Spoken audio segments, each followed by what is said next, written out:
Well, ladies and gentlemen, going to be starting here shortly.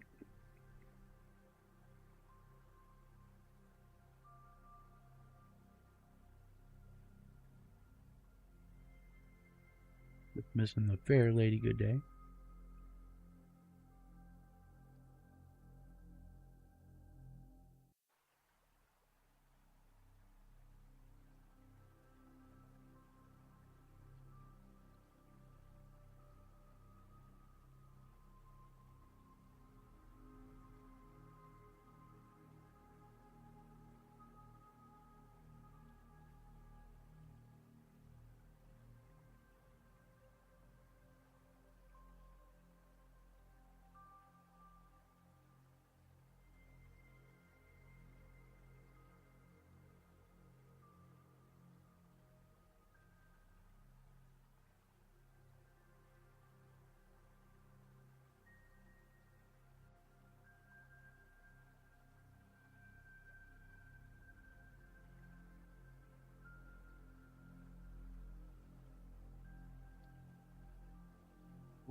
1 minute till digestion time.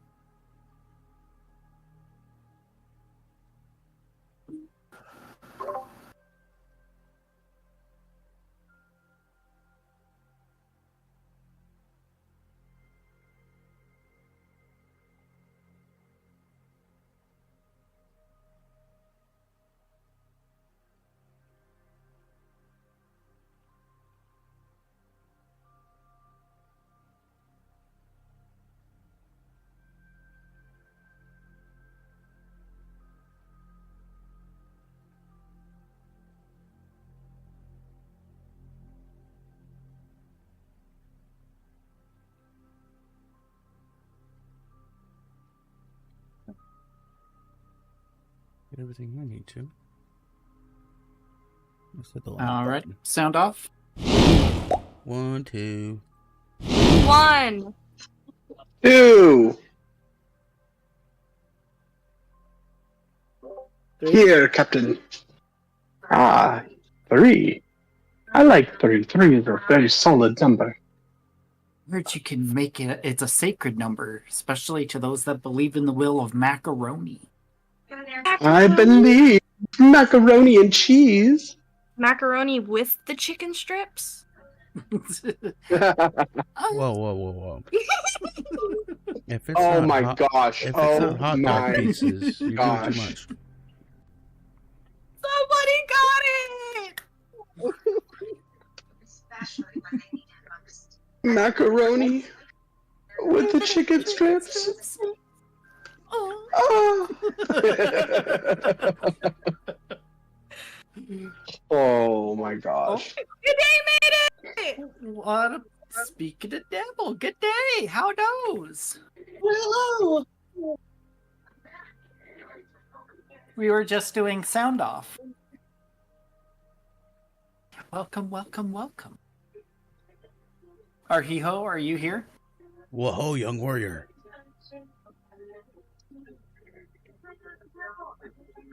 Did he say Hello? he was gonna? Oh, hello. Hello.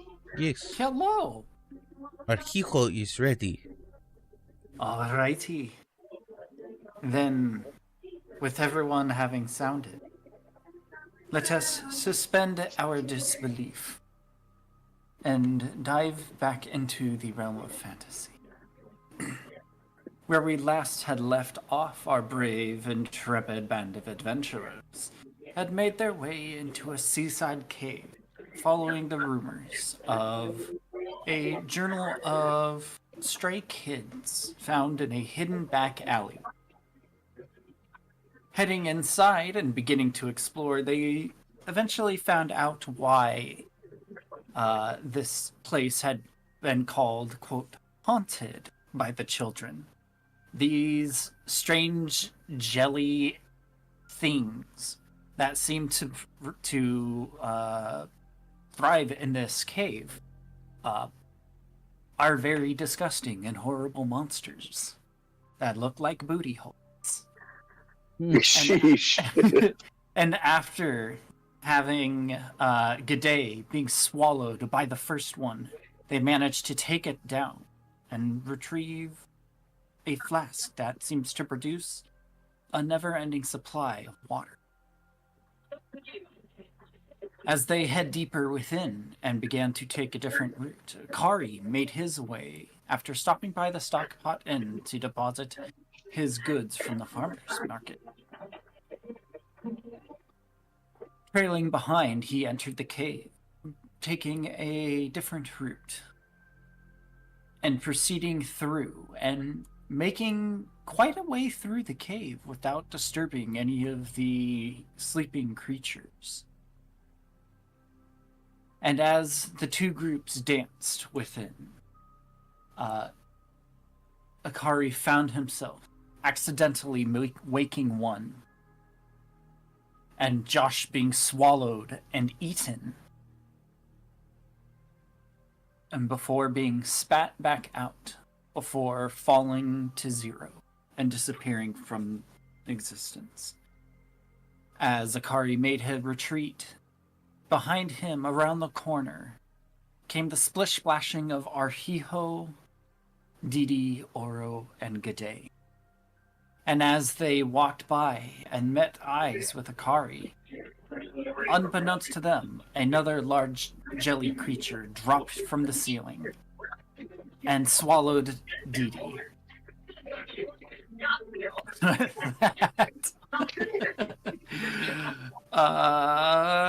Akari, you were up, followed by the creature that is eating Didi, and Didi on deck. Okay.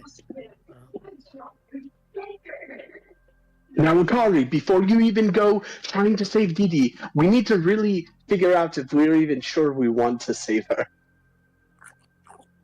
I don't even think I see Oro. I think it's too fast. I wasn't really saying that. I was just gonna see. Oh hey, busy on my side, and then takes out his bow and shoots at the thing. That one that I was fighting earlier. That one. Okay, and this is not the bow that you gave to the smithies. No, this is my regular non-magical Okay. bow that has not been faithful. Okay. Alright, 2 attacks. 24 24 will hit. and 18. 18 will hit. Okay. 7 and 9. 16. 18. Okay. As you... Sorry, oh, go yeah, ahead. Sorry, go ahead. Go. Okay, I was gonna also do my favorite foe feature, which lets me add damage to it. Okay. What did you select for your favorite foe? Oh, this is like the because I'm doing the optional ranger features, so it becomes like a low-key hunter's mark, and it's just like a concentration level. I put it up there. Feature replaces the favorite feature. Where's the sleep feature? In a creature with attack roll, you can call an mystical bond with nature to mark the target as your favorite. Okay, it's a yeah, it's literally hunter's mark. Yeah. Okay. 4. Extra 4. Okay. Is this okay? It's just plus 40. Okay. Yeah, it's like the sneak attack where it's just damage. Yeah. Okay. And 5, 10, 15. Okay, that's it. I think that should be far enough. All right. As you continue making your retreat, you let loose a few arrows as they penetrate into this creature as it just continues trucking along. That's my turn. All right. With that, it is this creature's turn. Didi, I need you to roll a d4 for me.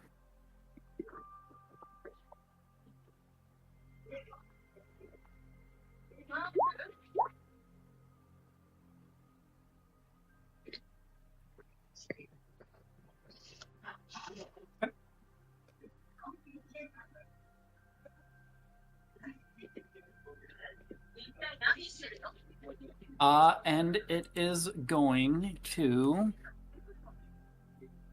continue to eat you. As you are currently restrained inside, you will take 6 points of acid damage.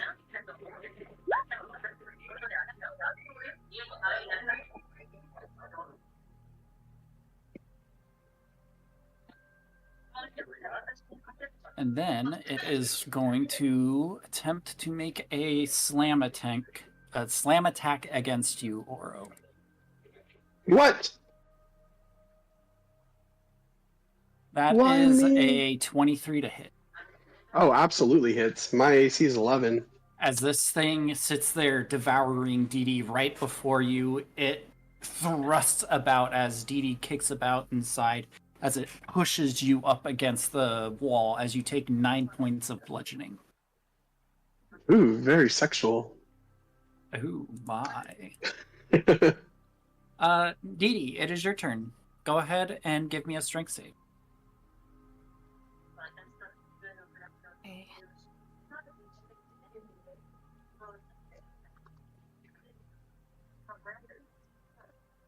I rolled good with the 1d4. Please let me roll high. Okay, never mind. I take back what I said. You are still inside. Dee Dee, go ahead and give me a d6. Okay.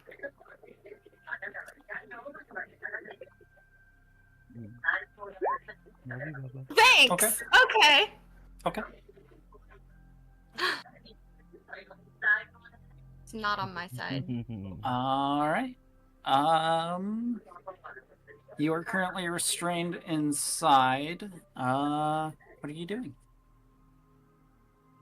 Can I even do anything? If you've got like spells that don't require any sort of like it depends on what type of spells you have that work under being swallowed by a creature. If I'm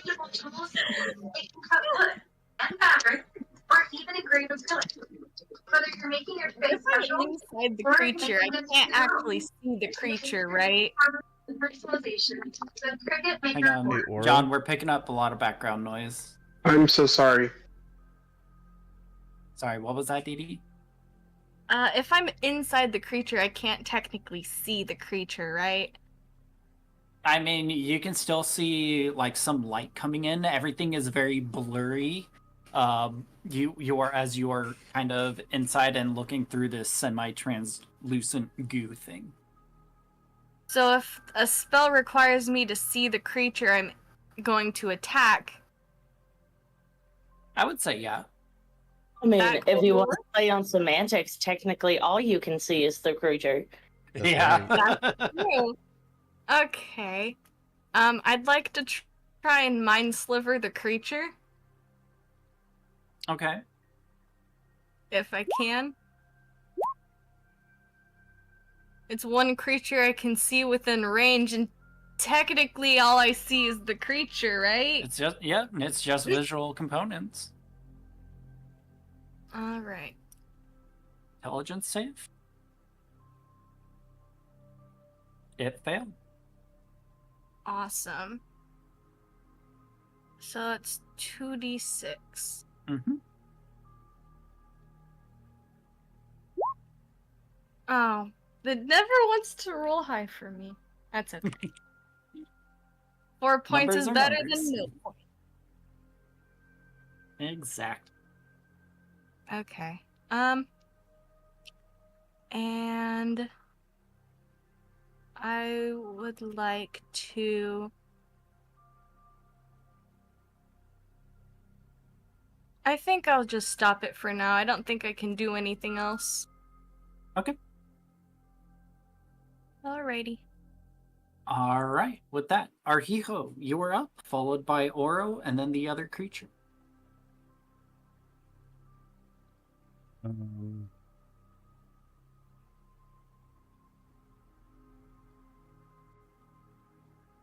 don't really want to mess Dee Dee up. I already fucked up Good Day.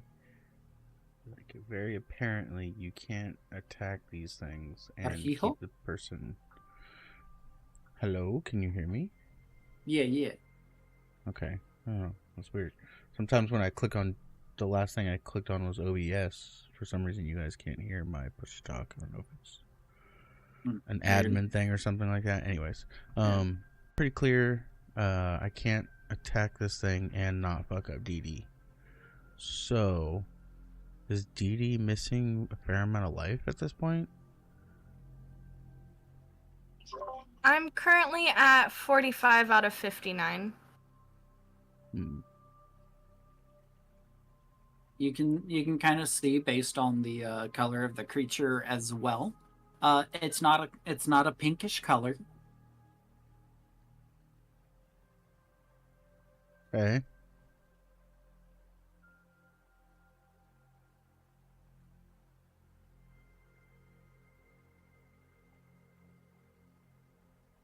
Even if she takes a little bit of damage, at least it spits her out afterwards.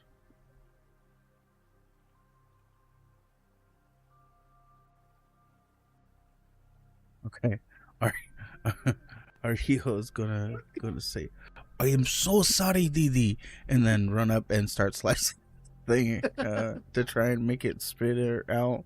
Of course, I'm like swinging at its like mouth and its sides to try and avoid damaging Didi, but it's pretty clear that that's not a thing. Okay. I Go only ahead have a and roll for couple hit. slots of fervor left, so I'm not going to use my empower. I'll just do a regular couple swings. So Okay. I move forward and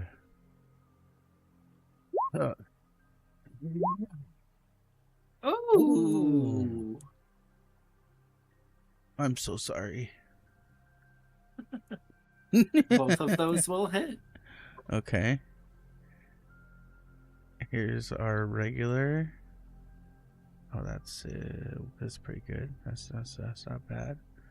With some sacred weapon, because that's still active. Okay. And then here's the critty.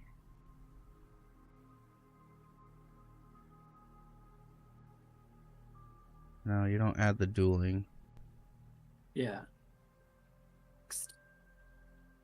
Okay. Sacred weapon. Ooh, max roll sacred weapon damage. Okay. The math real quick.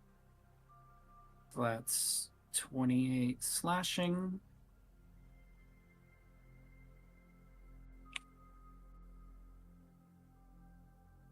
I'm sure he has some sort of 19 resistance, right? Say what? I'm sure he has some sort of resistance, right? Slashing. Probably more. As Anyways. you begin slicing into this thing, you begin to see as some of the fluid of this creature begins to turn that sickish red as Didi, you feel the blade kind of cut into you as you begin to bleed. Didi, you take 14 points of slashing damage. Okay.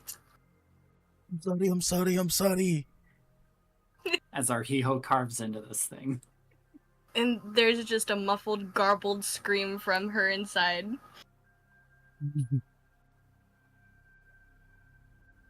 So that's my bonus action. Oh no.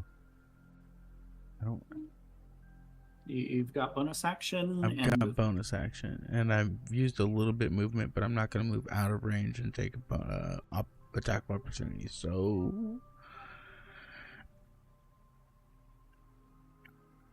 I mean,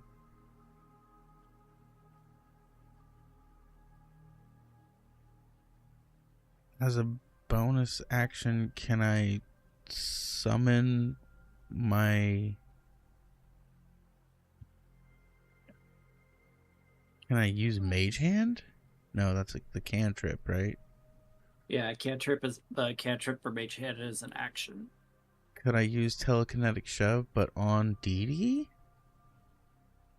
Or would it be on the creature? Because you can't technically see around her, I'm gonna say no. And because this thing has her restrained, it wouldn't even work. Okay. I am going to pass it. I'm going to help get Didi out. So I will pass for now. Okay. Alright. You're up. All right. No marble. Let's see. Why?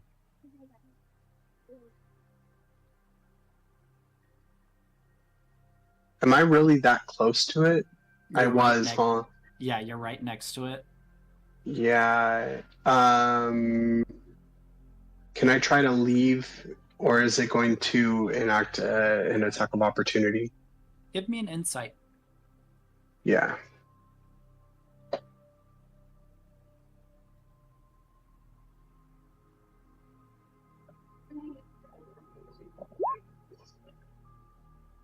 with the way that this thing is moving and how fast it is kind of moved that you've seen, you figure that you could very easily just walk away from this thing. Okay. And Perfect. it won't be able to lash out at you. Okay. I'm gonna step up onto this ledge right here out of the water, and I'm gonna run backwards. As I'm running, I'm pulling in the energies from my palms, and I turn around and I'm going to cast yeah,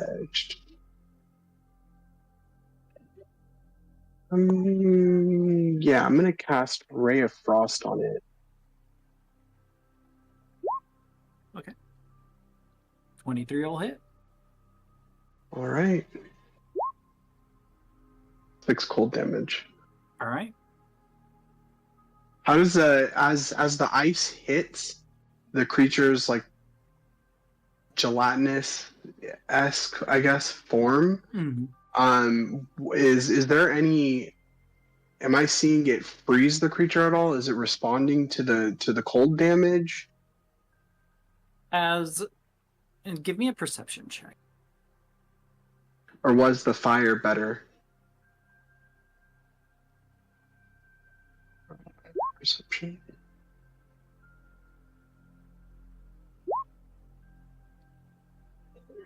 I'm so sorry. I didn't see that it rolled the first time. No. You're good.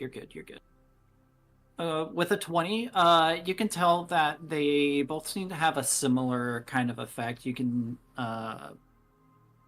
you think back to the chars that you did on the other one on the opposite side of this room, actually. And comparing the wounds of where your spells have landed, they look to be about doing the same amount. Gotcha. Okay. That's my turn. Okay. It is this creature's turn, and it is going to wobble.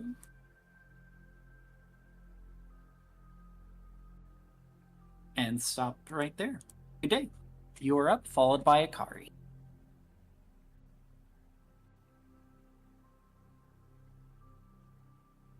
Now, given that she doesn't really have much experience fighting this thing from the outside, she'll kind of look to the group and raise her hands in a questioning gesture, like, what do I do?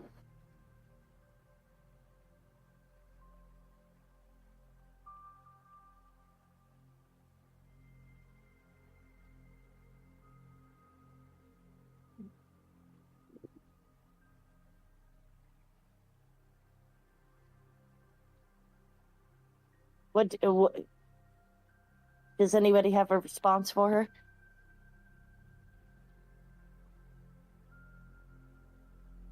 She doesn't want to shoot Dee Dee. I'm assuming the arrows will go through the gelatinous goo and hurt our party member, which she is not particularly wanting to do. Fond of, yeah. I would look over at her, and I'm gonna shout to you, "Good day! Attack the base! Attack the base!" And kind of like where you see some of the frost from my spell, still crystallizing against the body. I would be pointing in that direction, trying as best as possible to not hit Dee Dee. Okay. Then she will take that advice. Yeah, let's see. Skills and ability. Some traits. Okay. So we're gonna go Storm as the bonus action. Okay. She'll kind of look to Oro as he yells this to her and nod her head quickly, throw a hand to the sky, and just kind of like curl her fingers and pull down as if summoning something. And then draw her bow and use her multi-shot. Okay. Oh, go.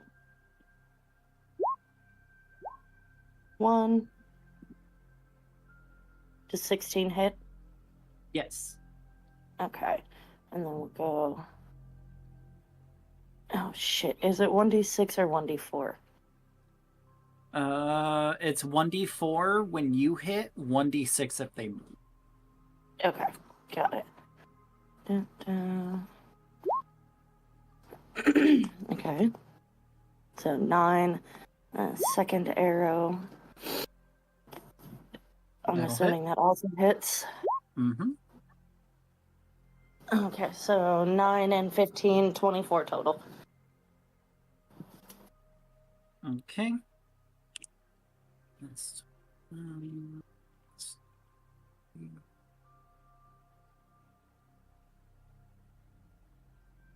Right. As you let loose these arrows and the lightning calls forth from your arrows as they puncture forth, you watch as the lightning strikes down. Dee Dee, you're going to be taking 10 points of piercing damage from this.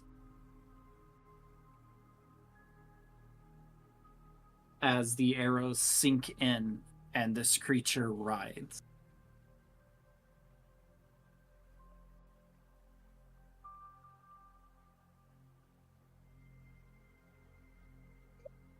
Sorry, Dee Dee, I did my best.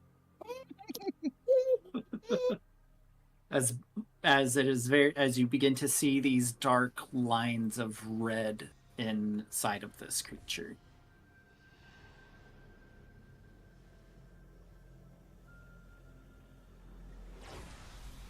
Alright, that will be the end of what she does. Okay. Akari, you are up. Followed by the creature eating Dee Dee. Can I tell if this thing is like hurt at all? You can see like some spots where some of the fluid kind of is kind of swirling inside of this thing, but you can also see spots where like some of its gelatinous ooze is kind of also seeping out. It looks damaged, but it looks like it still has a bit of fight. I feel like I've been hitting this thing for so long. Let's see.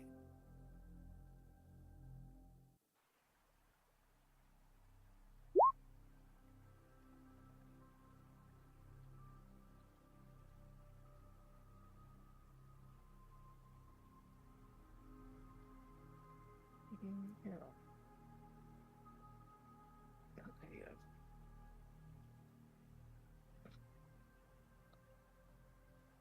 Going to... Yeah, I'm gonna use Zephyr Strike again. Pull out the short sword. 5, 10, 15. And hit it. And using my advantage.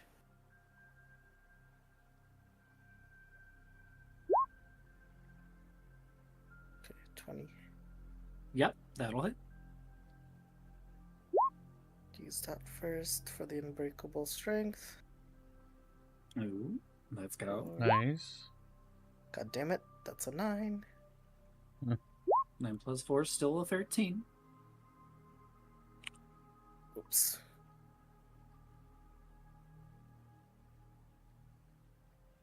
That's actually just a natural 1, I think. Because I forgot to turn off the advantage, so I missed on the second hit. Okay. Gotta be honest. That's fair. We appreciate it. Okay. And then the D8 though from the Force. 2. I miss my bow. As you kind of begin to slice into this thing, you can kind of see as you're able to cut very nicely into this thing as some of the blood or some of the goo kind of splatters out onto this ground.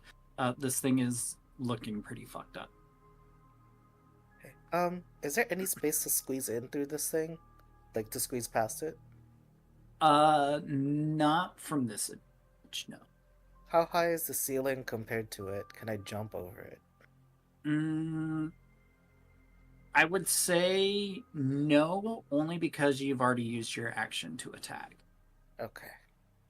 Because you would have to do like a standing leap or run and then leap over to it, which I would say you would have to like actively try to do that. Okay, because I used 15.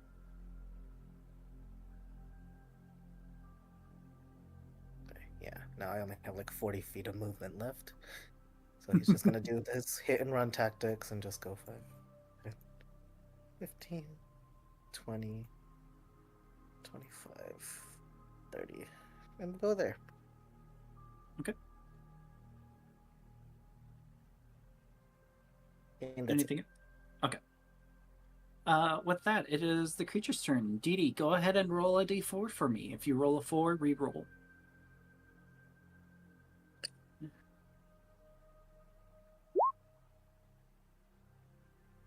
Okay.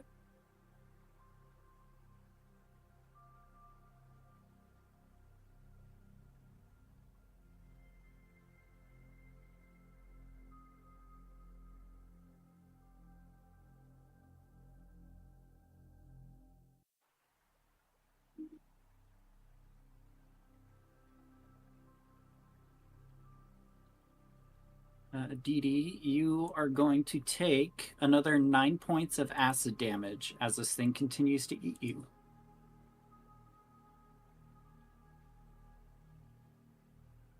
And as it wobbles around, it is going to make a slam against Arhiho. That is a 14.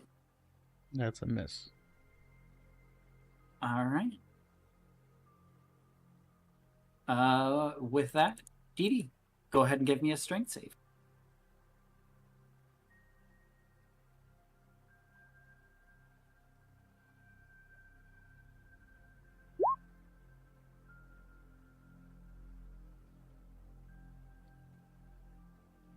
Please.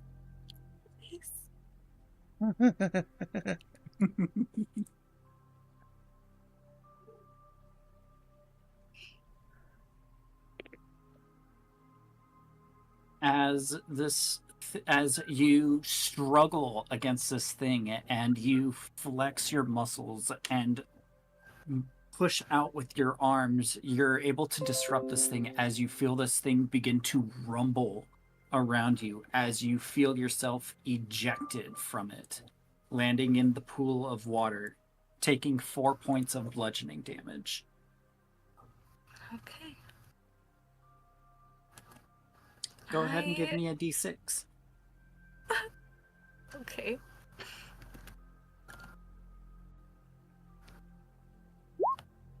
Okay. Ooh. All right, you may proceed. Okay. I want to heal myself. Um.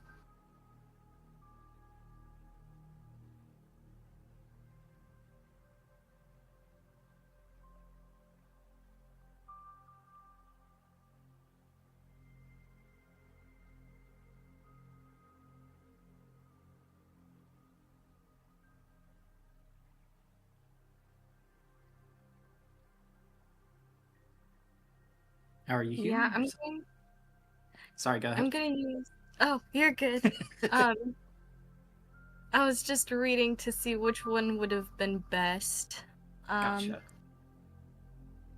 Cast Cure Wounds. At the second level.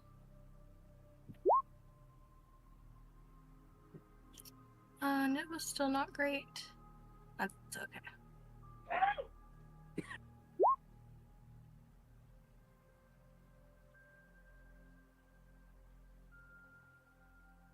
And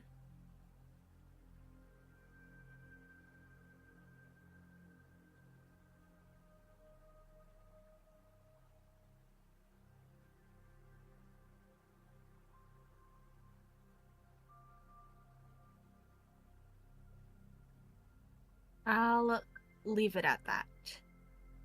Okay. Arhiho, you are up, followed by Oro. Okay. I can't see past this thing and see her, can I? He's taking up the whole pathway, you'd say? Yeah, it's blocking you. If you wanted to get to the other side of it, you would probably have to actively like use your action to try to jump over this thing. Gotcha.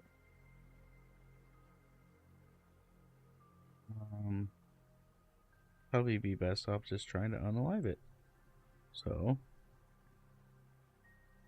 Akiko sidesteps, mutters some profanity underneath his breath.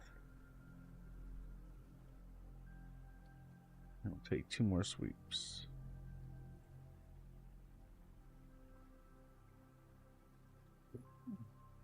One. Ooh, again? Oh my. The rolls tonight. Hubba, hubba.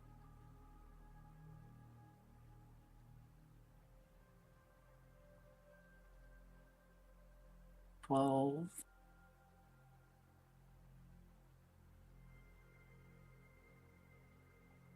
11. Sacred weapons. Sacred weapons. Then the 2d4 poison. Oh, I didn't do that last time.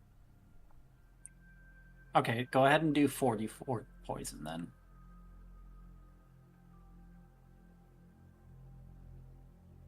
Nice. Nice.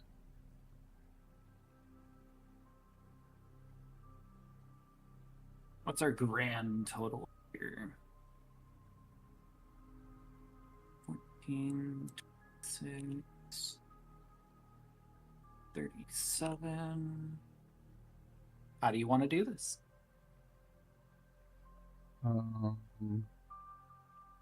Marhiko steps forward, and as it steps forward, obviously this thing just thinks, oh, my next meal. Just spit out Dee Dee. Let's go ahead and eat this guy.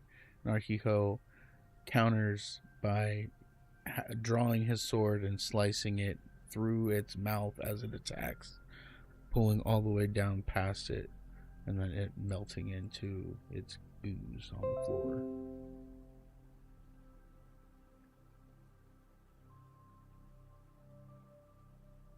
As you slice into this thing and cleave it up to pieces, you watch as the body begins to slump and the ooze begins to kind of fall down and kind of almost digest itself inside of the water. Go ahead and give me a perception check as this creature dissolves in front of you. Okay. As the body falls to pieces, in its place you can see 52 rupees. You can see what appears to be an amulet of some sort. And you can see this bottle filled with blue liquid as the acid that was on the cork melts through, and you watch as the blue liquid begins to spill out and mix with all of the water. I would like to hurry and try and scoop it up before it spills all the way out. As you do so, unfortunately, what all the contents that were within have been lost.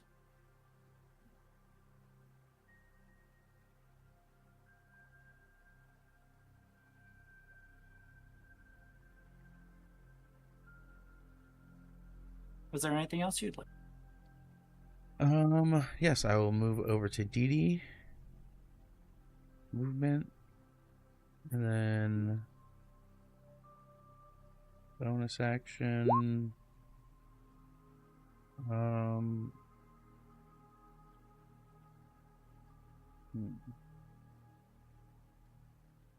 Am I allowed to just like apply a bandage or like do like a medicine roll? We are still in combat, so you've already used your action, some movement. As like a bonus action? Can pull out a bandage or something? That's Yeah, an action to move. like flavorly like help Dee Dee tend to her wounds. Yeah, exactly. Yeah, I'll allow that.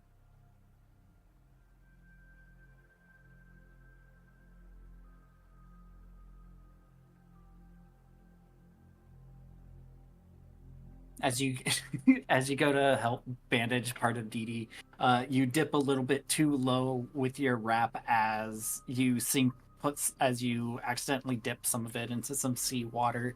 Dee Dee, you feel a slight burn from the wet gauze bandage that's being applied to your arm. Motherfucker. Anything else, are you? Nope. That'll be it. Just out here And Dee saving Dee people. shall stew. Oro, you're up. Do we see any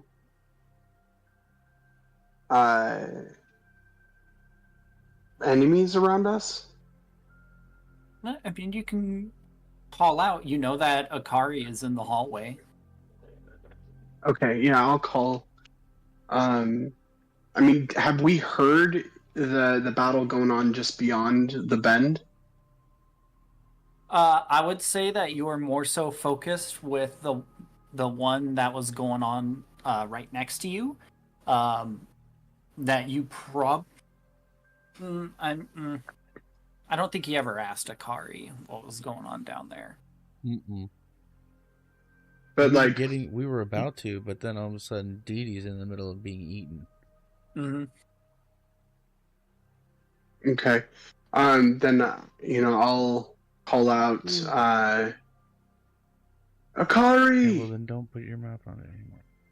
How do you fare? What's going on? Bit busy. With what? You killed one of these things. There's another one chasing me. Did not know that. Sorry. And I'll call out to the rest of the group. And No. let's see, 5, 10, 20, 25. I can get right behind Akari. Wyatt, no. And would the creature be in line of sight I with would me say so. standing right here? What? I would say so. Okay. I just didn't know if that bend caused it to, like, if this pillar blocked it. I mean, theoretically, you can technically shoot it from like up on the upper part of its body. But yeah, you can see it and you would be able to hit it easily. It wouldn't give it like 3/4 cover or anything? Nah, I'm not semantically Okay. that bad. All right, cool. Then, yeah, I'll run and I will cast a...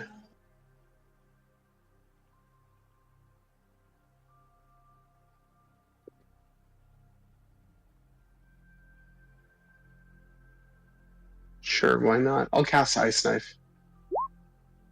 Okay. 21 to hit.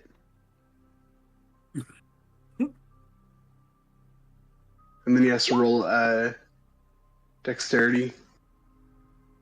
Okay. 21 will hit.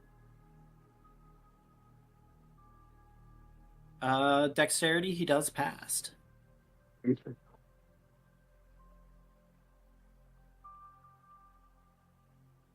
But he still takes the damage.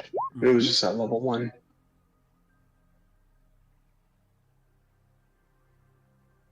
Okay, 7, 5, 12? Yep. Okay.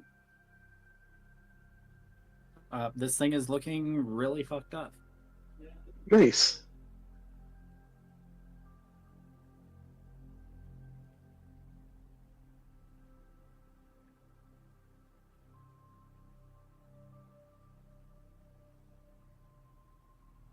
Is there anything else you'd like to do? That is it. All right. With that, it is the creature's turn. As it squelches and oozes its way over. 5.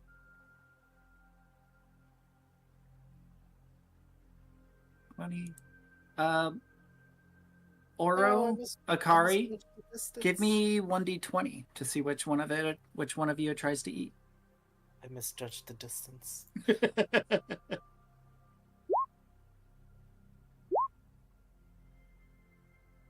Akari, that's a 22 to hit. Screw off. As you feel this thing wrap around you, as you feel it suction you up into its body, you take 9 points of acid damage.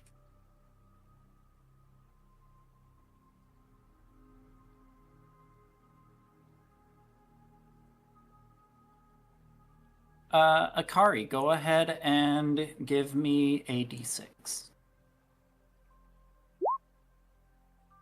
Okay. And then I need...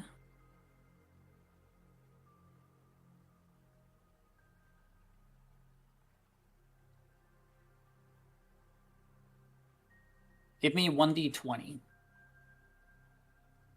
Leave my items alone. 12? Okay.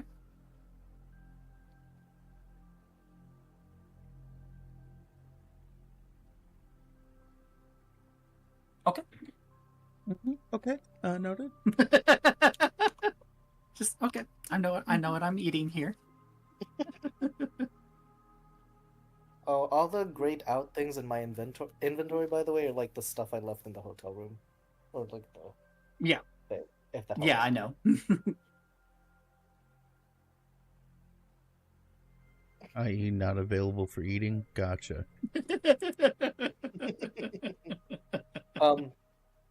As Akari is getting swallowed, you just hear him say, "Hit, just kill it, please." He doesn't care if he gets hit. And as it suctions Akari up, it is going to attempt to slam into Oro. That is a 29 to hit. That definitely hits.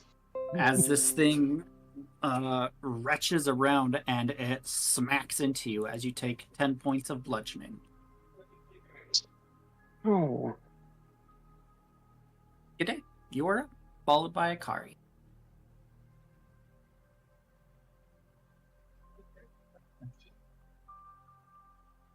Okay.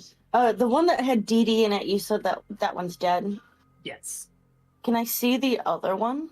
You just, I would say that you were watching Akari and Oro go up, and you can see them at the corner, and then you just watch Akari shout, "Just kill it," as he disappears around the corner. Okay. Then I will move is it towards the upper right hand corner? Yeah, they're up here, and Okay. if you were to just go straight. Upper. Oh, okay, gotcha. Sorry, I was feeding the baby. So, You're good. let's see. Okay. So yeah, she will. And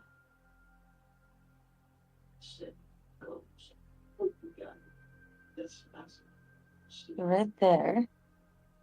The full movement. And immediately let loose on this thing. Okay.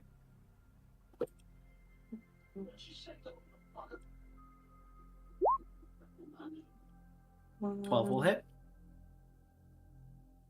Oh, nice. Are you using your storm still? Yes. Okay. Go ahead and roll the d4s.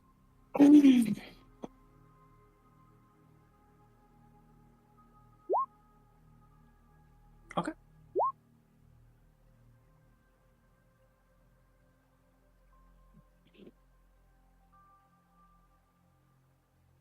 was 9 plus mathing. Okay. And then I should also, I think, have a bonus action as well. Or is that used up by movement? Good day. As you do this, as you unleash your attack to kill this thing, Akari, you will be taking 4 points of piercing damage. Good day. How do you do this? Oh.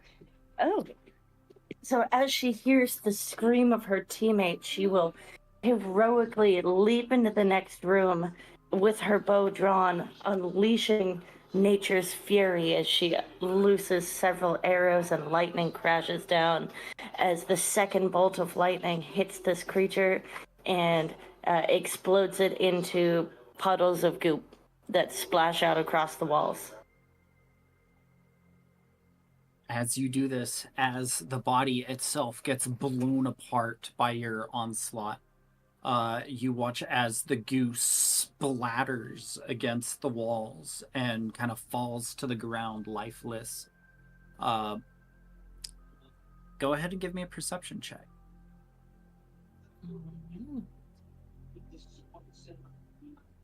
What about it?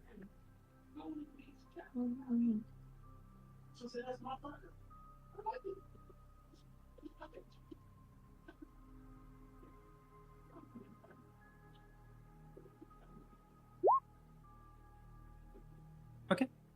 As this creature kind of kills over, as the body begins to kind of dissipate, and Akari kind of falls to the ground. Akari, you can see this as well. You can see just beneath Akari is 38 rupees, a key that you would recognize from back in the Snowhead Temple, and a strange charm. Ah! Not my shit. Ooh. A strange charm, you say? It doesn't look like my unbreakable strength charm, does it? It does. Oh. God damn it, this thing ate my shit. Oh, well, upon seeing this, G'day will kind of lunge forward at this very strange charm that she does not recognize even in the slightest, and pick it up and fondle it closely to her chest as she remembers that her moss cloak is gone and she mourns the loss of it to tie strange trinkets to.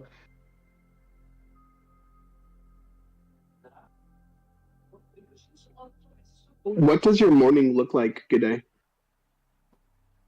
So she will kind of, as she lunges forward and grabs it, she's going to stay in a forward-leaning stance, cradling this strange charm in both of her hands as she looks at it longingly. And she'll go to like reach for where her cloak would be, where she would normally tie her trinkets onto, but as her fingers reach through like nothing but air, she'll look down and a single tear will fall down her cheek as she just kind of tucks this thing on the left, inside the left hand side of her armor, like in the boob meat.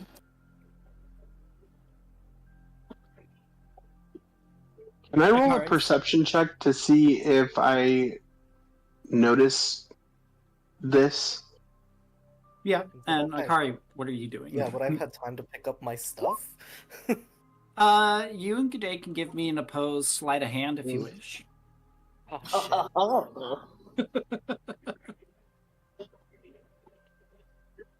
shit. Let's do this, Akari. Not the rollies. Okay. Oh! What? Wow. G'day, as you reach down and you think you've got this charm, as you kind of hyper focus on it before you're able to grab it with your hand, and in your mind you grab this thing and you go tuck it into your boob meat. Akari, you have the charm. You bitch, Akari. You couldn't just let me have this. This was mine! She doesn't know. And frankly, G'day wouldn't care either. Yeah. But He from a does say role-playing aspect, he did say damn when he it, gets out, Akari. he's like, oh my shit. But Hey, do you want a key? Do you want a key? You can take the key. It's No, shiny. she's disappointed. She wanted the weird thing that didn't make sense to her.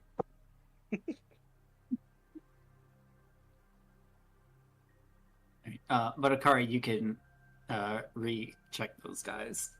Okay. Okay, never mind. I got them. Oh, okay, okay.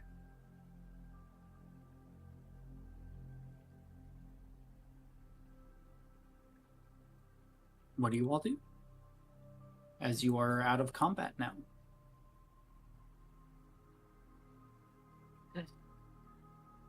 Well, hi.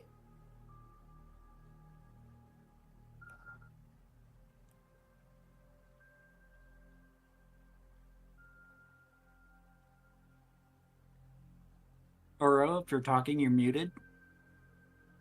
Hey, open the door. Shh, open the door. Ensign, open the door.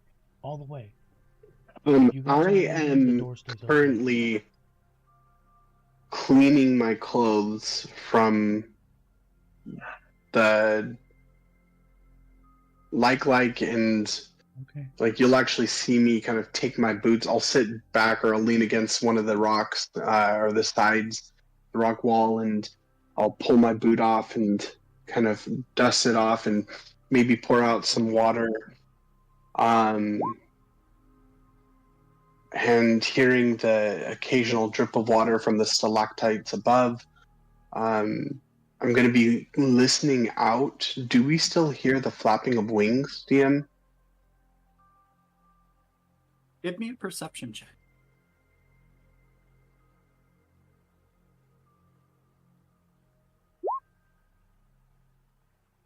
Funny. You do. Dirty 20. Yeah, you can still hear the flapping of wing beats coming from deeper within. Okay. I'm going to put my boots back on and wipe off my clothes from the disgusting, like, mucusy membrane of the like, and I look up at Akari and I kind of take a glance at him. I take a glance at G'day. And then I'm going to turn back to Akari and go, you look worse than before, friend. What happened down there? I tried to get the jump on this thing and it caught me. Oh, shit. Are you okay? Gosh, well, give me a second. And, like, in a little... Akari summons up a tiny little cloud. And it's like he's kind of slowly shaping it into the shape of Josh again. And then when he's done, it kind of solidifies. And, Josh shows up again. Because I can summon him for free once a day. But his color's a little different now. He's a little cloudy on his skin. His element's gonna be lightning.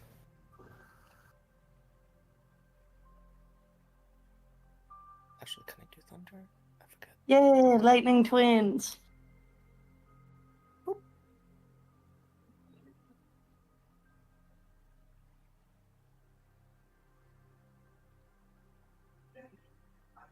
We'll see if he does anything different this time. Well, that's fantastic. I did not know that you could summon or dismiss him at will. Welcome back. Oh, oh. Well, I'm sorry for your loss. Yeah. It's like a mage's familiar. It hurts, but they can come back. What are you guys doing here, by the way? I saw you from afar, and I just caught up as fast as I could. Well, we're very glad to have you back with us. I'm quite worried about you, to be honest, but it seems that you are the worse for wear. But we started venturing in here. We stumbled upon a group of children, and they stated something about these caverns being haunted, and we were trying to, I believe, recollect something of value for them to ensure their remaining a secret regarding our friend here. And I gesture to G'day. And then I look at you, G'day, and go, and on that, G'day, are you well?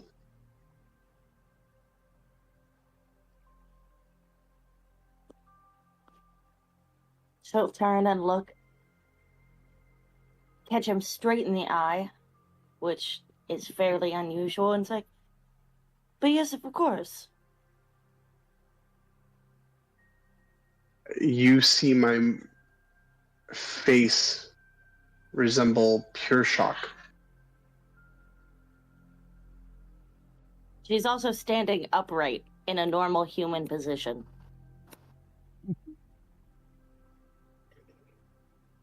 I begin nodding slowly, and I go, well, that's fantastic to hear.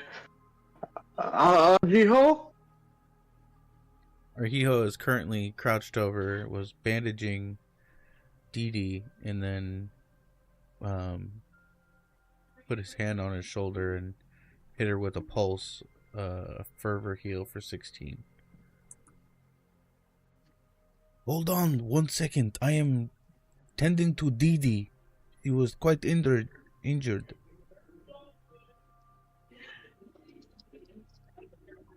Hearing this, G'day will kind of like shake her head a little bit, go, oh yes, and also rush over to Dee Dee.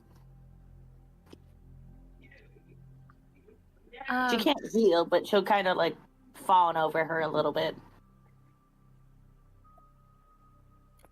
Your new little sister that you're gonna get into trouble all the time. Hell yeah. Did anybody pick up the stuff from the thing that it dropped? I'm assuming From Dee Dee's? it's Dee Dee's stuff. Yeah, I picked it up. Okay, good. Don't worry, it's all in my bag. I don't know about Dee Dee's stuff. Possession's 9/10 of the law. Oopsies. Out breath. I don't know. And I got a really cool flask. Mm-hmm. Which you assume came from G'day's person. Wow, I don't know about all that. I mean, you know that the stuff on the ground is Dee Dee's. So you would surmise that the flask is G'day's, technically speaking. Whether you choose to act on that is another question. She gets so I'm many just the toys voice in your her head. she gets so many toys, and then they just sitting there in the bag, and she never brings them out. Oh, omniscient narrator. That is true. I keep my bag hidden under my cloak most of the time. Nobody ever has any idea what's in there. Yeah, but he would be able to surmise the fact that since this thing was trying to digest things, anything else would have already been gone. I'm just saying. Yes. Yes.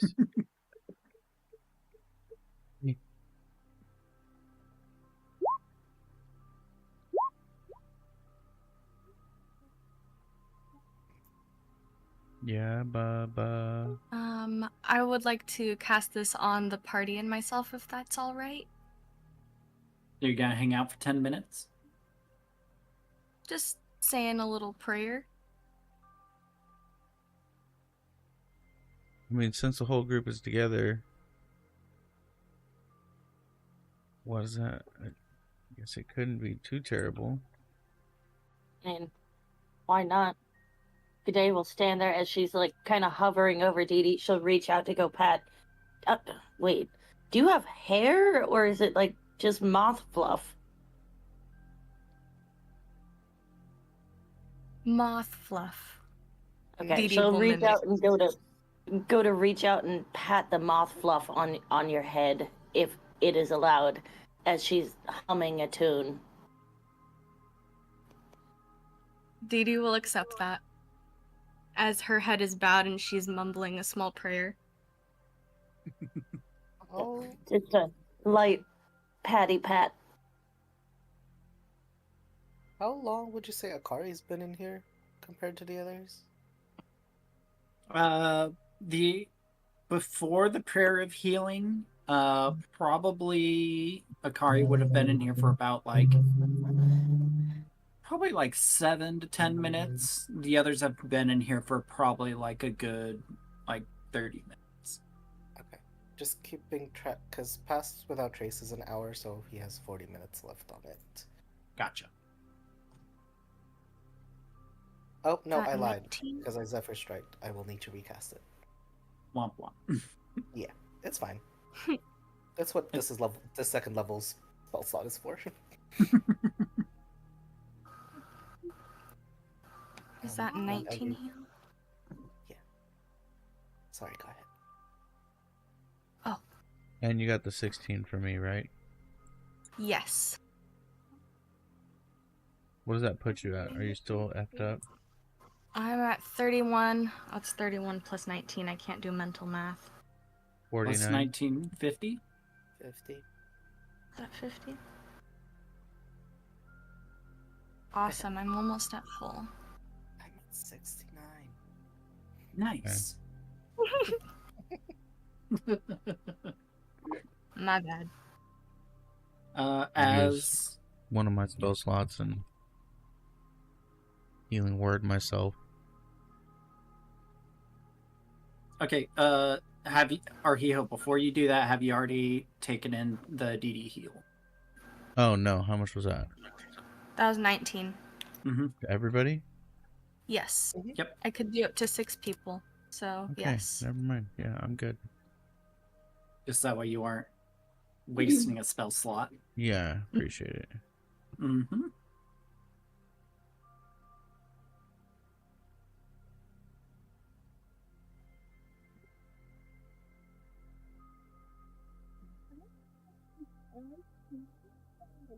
So everyone's added their 19? No, you cannot have. Yes. Yes. After taking a little bit of time to kind of recollect yourselves, as Dee Dee, you finish the last little bits of your prayer, as you go ahead and describe the spell. As everyone, you begin to feel your wounds heal up. Dee Dee will sit there with her head bowed, and her paws together in a sort of meditative prayer, as she's mumbling a little bit to herself, and just a slight warmth covers you guys as the last bits of the prayer end, and she says Amen, and the warmth kind of drapes over you and dissipates.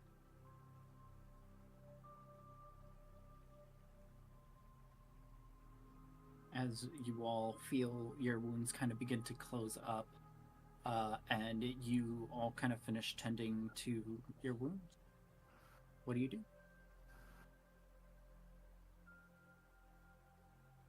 G'day will bow her head as well, probably a second or two after, and go, in his teeth. And then just stand there listlessly. Love it.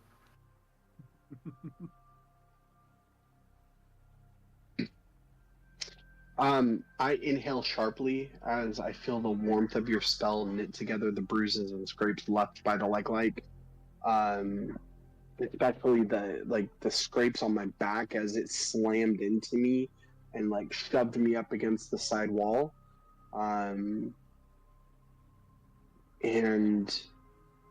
I kind of grip my spell book a bit, and my fingers relax a little bit, but I stay locked on good day.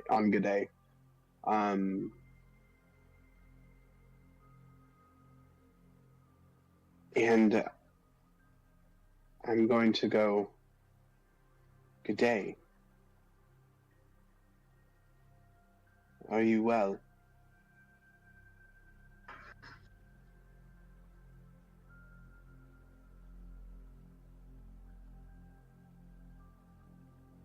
Yeah, she'll kind of turn to look at you quizzically.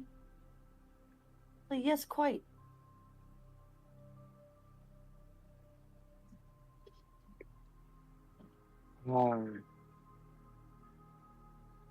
Right. The clarity. It's pleasant. And I kind of gulp. Well, all right. There's still the matter at hand. It seems that, and I look at you, Ario, there's still something that is just beyond our eyesight. Further into the cave, are we going to move forward? And as I'm talking, my eyes are continually shifting back to G'day. Are we pressing forward, or are we backtracking back to the village? What's the plan, my friends?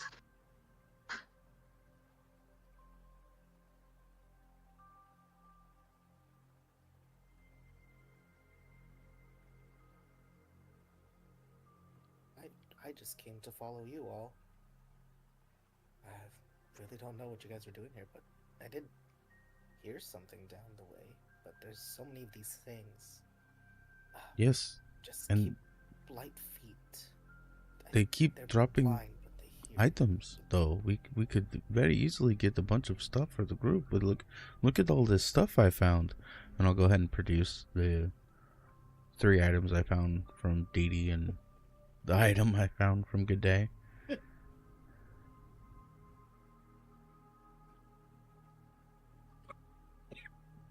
Dee Dee, give me a perception check.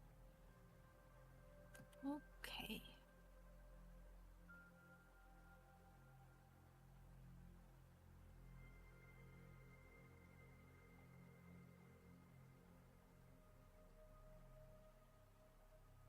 Oof. I will say with advantage, only because this is something that you would probably have a significant a significant attachment to. You can see that as our Hiho produces these items, along with the empty bottle and the flask, you can see your amulet. My amulet? Your amulet of the devout. Wait a second. Why do you have that? These were the winnings that I got from destroying that ooze. I found these on the ground. I'm gonna make sure that I get them appraised once we get back in town. We could very much so use the money from these. Wait a second. Can I? We might be able to buy back Farquaad. No, wait. Hold on. I really need that. That is mine. I really need that. What? The amulet. This is yours? Oh yes, please. Yeah. Feel here. Why did the ooze have it? I'm sorry, could you say that again? Why did the ooze have it? I guess it might have been stolen or something. I didn't even realize I was missing this. What about these other items? This bottle, it had some blue stuff in it, and these right here, this key. You check your pack, Dee Dee. Or your bottle of blue potion is also missing. What? Oh my gosh! What is up?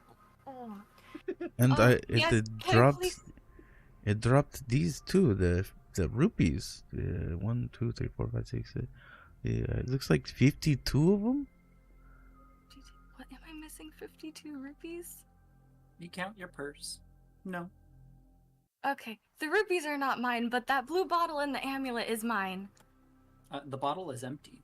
Well, It was a Oh! blue bottle, but the cork Blue got bottle.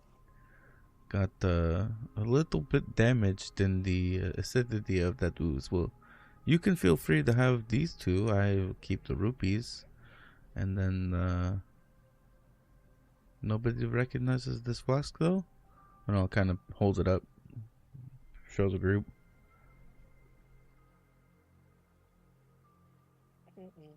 G'day, if you would like, you can give me a perception check to see if you would recognize this. Or history. Or history.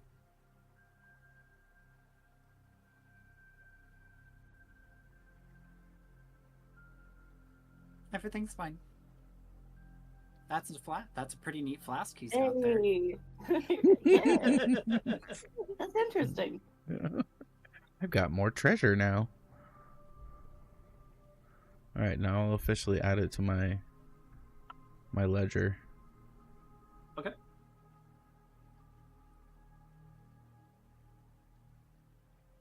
Dee Dee, you can also recheck on your potion and change it to an empty bottle. Okay.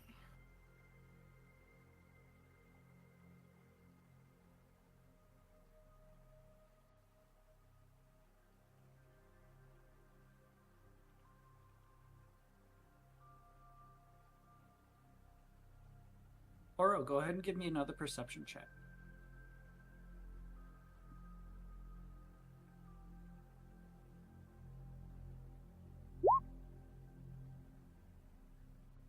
Okay. Oh, that's fantastic. Everything's fine. As everyone gets their affairs in order.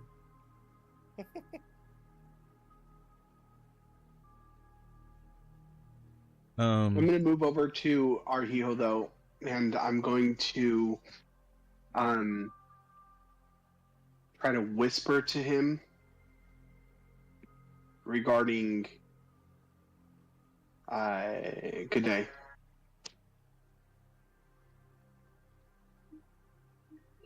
Do you want me to roll a stealth for that? I mean, if you're trying to prevent someone from hearing, yes. Yeah, I am. Okay. Yeah, go ahead and give me a stealth then.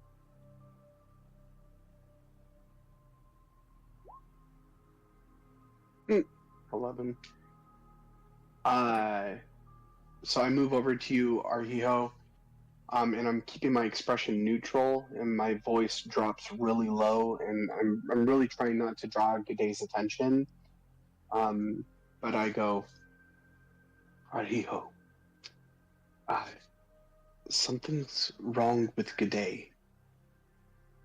And I'm trying to keep my gaze locked elsewhere to really avoid suspicion. She's too calm, too collected. It's like she's a different person entirely. Measured, controlled, a complete contradiction to who she was before. I think we've seen this maybe once before, but her erratic nature is completely gone. She's no longer the frantic G'day that we know, and I clench my jaw. Do you think she's possessed? With that, Arhiho yells out or laughs out. This is but one of her stages. There are a few different good days inside of that woman, and sometimes she is coherent and her power in battle is great. Other times she is as smart as a dog. I do not expect anything of Good Day anymore. To do so would drive a person insane. Unless is in danger or is hurting someone, I'd almost say it is best to just go with the flow. One of her stages? Seriously? Since when has she ever been this normal? I mean, when she's of the Queen's Guard, it is relatively normal, right? It feels like anytime we are in battle, it changes her. But when we are to do normal things, just walk through town, she cannot cope. Part of her personality takes over per situation. We've seen this a few times. This good day I like. This is the good day I protect. This is the one that will get me to do stupid things. Like try and protect her and get her out of a shop that she has just tried to clearly rob in broad daylight. Lol. Yes. Good day. And I turn to you and pretend like we're not just talking about you right in front of you, like you were not there. Good day. Give me a perception. Perception. You heard everything. Oh gosh! Oh, she heard everything. Everything.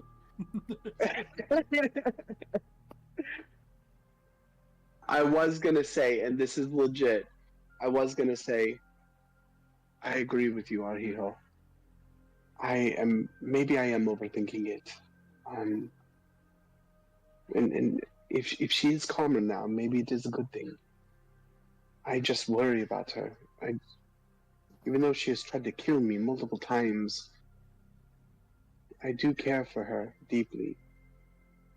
And if anything were to ever come over her, I don't know what I would do.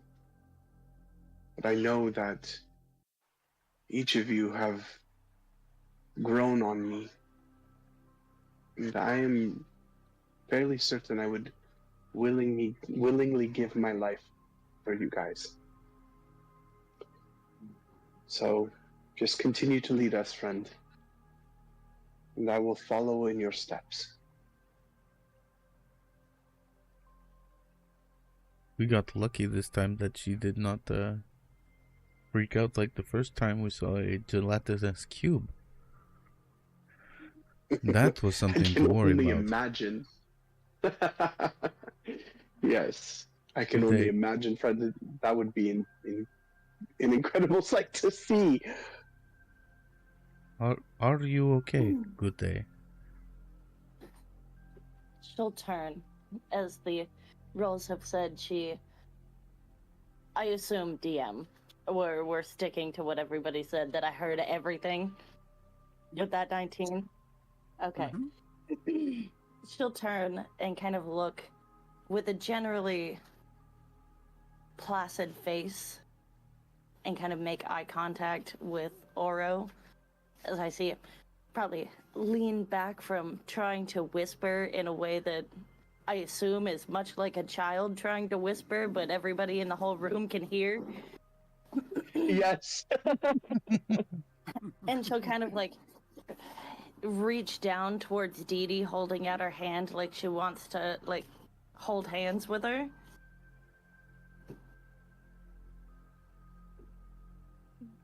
And she'll pause for a second. Looking slightly confused, will reach out and take her hand, albeit cautiously, but trusting. And she'll give it a slight squeeze as she holds it and look back towards him. I know, addressing Oro, I know not what I do much of the time in these days. And she'll take her other hand and rub it across the back of her neck where the chip is implanted. Ever since the ordeal, I have had strange bouts. And there are many times I don't remember. But when I am here, I am fine. And as long as I can remember this moment, everything is okay. There's no need to worry until I can no longer remember anymore. And she'll drop Dee Dee's hand and drop her other arm away from her neck and just kind of hold her hands in front of her and give a small, sorrowful smile. Yeah, see? She is doing great.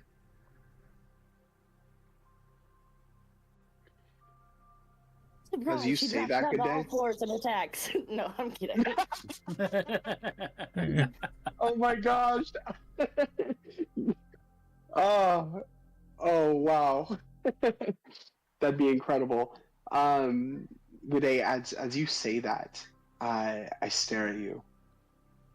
My fingers tightening at my sides, my instincts screaming. But your words, there's something in them, something honest, something raw. I study you, not just what you're saying, but how you are saying it. No deception in your tone, no grand performance, just a quiet acknowledgement of your own fractured reality. And there's this long pause after you say that and after Arhijo says what he just said, and finally I mutter, "So, that's it." My voice lower now, more restrained. You're just drifting in and out of yourself?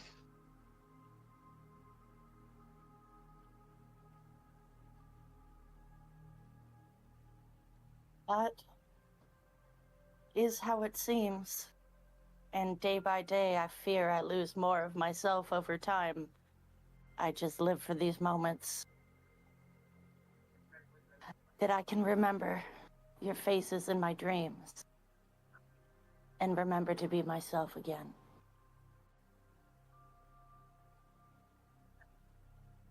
The tension in my shoulders doesn't ease exactly, but the fire in my glare dims slightly. And what happens when you're not here?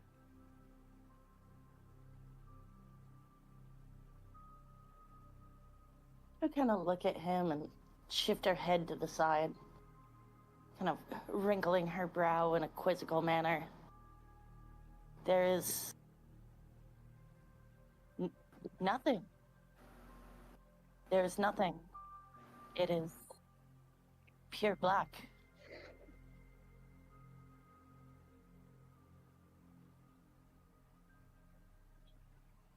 You're black.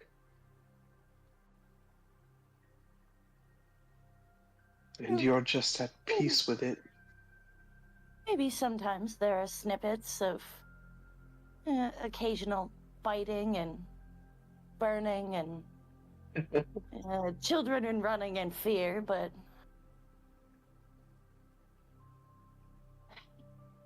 she sighs deeply. Not much I can do about it now. I made my truce when I gained my power. And she'll kind of unfurl her wings and stretch them out a little bit.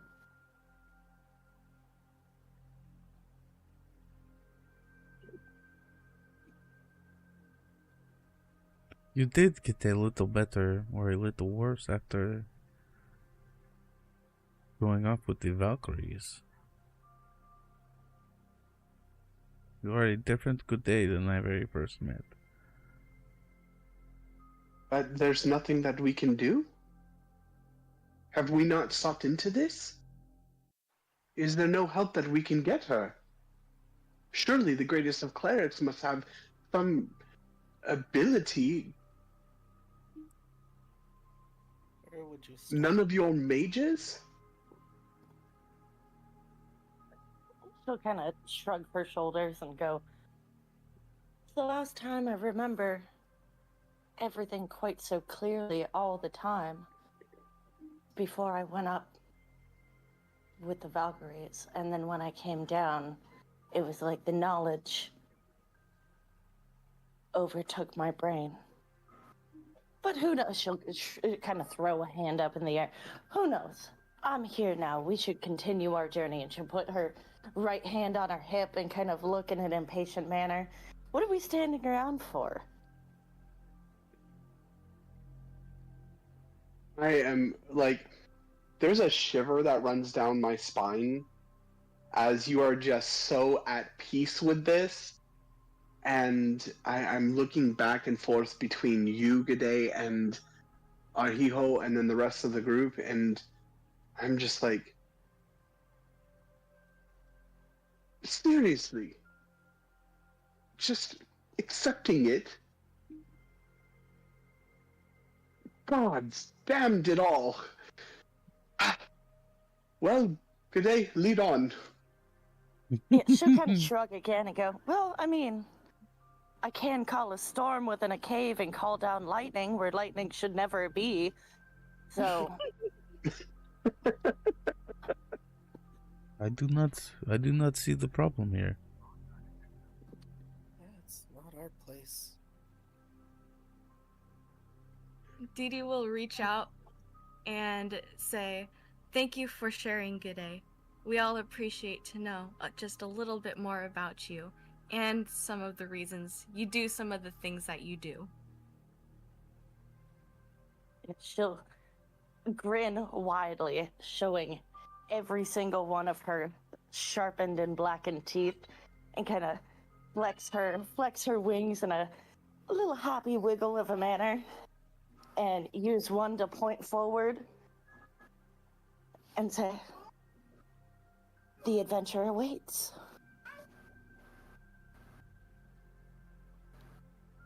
All right, let's go. Lead the way.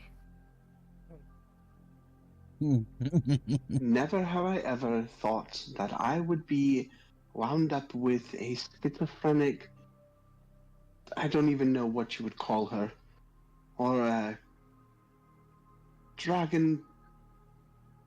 I don't even know what you couldn't. Gods, what is this group? Not a dragon. And I throw my hands up. Not a dragon. Just accompanied by a dragon. Yes. Accompanied by a dragon. And a man with fire hands. And the moth. Yeah. You call us weird?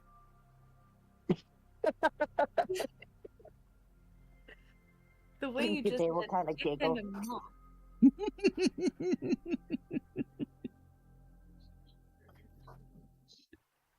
Oh, Which way are we going? Before she moves onward to the left-hand side of the cave, she's going to do full movement to the left-hand side, leading the way. Before she does that, she'll kind of point at the back of her neck and be like, "For the newcomers, did you want to take a look?" Yeah, actually, if I'm given permission, I didn't even know about this. Kind of nosy. Yeah. She'll kind of like lean her head forward and tilt it to the side, exposing the back of her neck, where this unknown Valkyrian artifact has been jammed into her spinal cord. I'm assuming that's still how it is, DM. I mean, now that you're finally showing it to everybody, yes. You can see what looks like to be this little, like, mechanical, piece, just like this weird piece of metal that has kind of embedded itself at the base of, G'day's neck, right where her spine starts.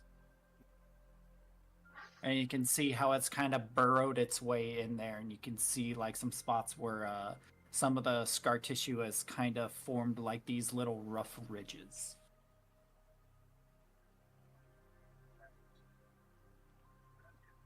And she's like, "You want to take a look?" She'll point at it and expose the back of her neck. She's like, "I'm actually surprised I haven't pointed this out before.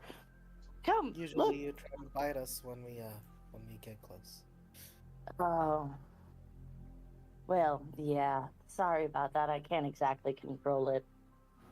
But not right now, I promise. Okay, now They getting Archeo really close. is weirded out. Like she's inviting us to like inspect her. And like, also Akari instinctively like casts like detect magic, but then stops. It's just like no, no.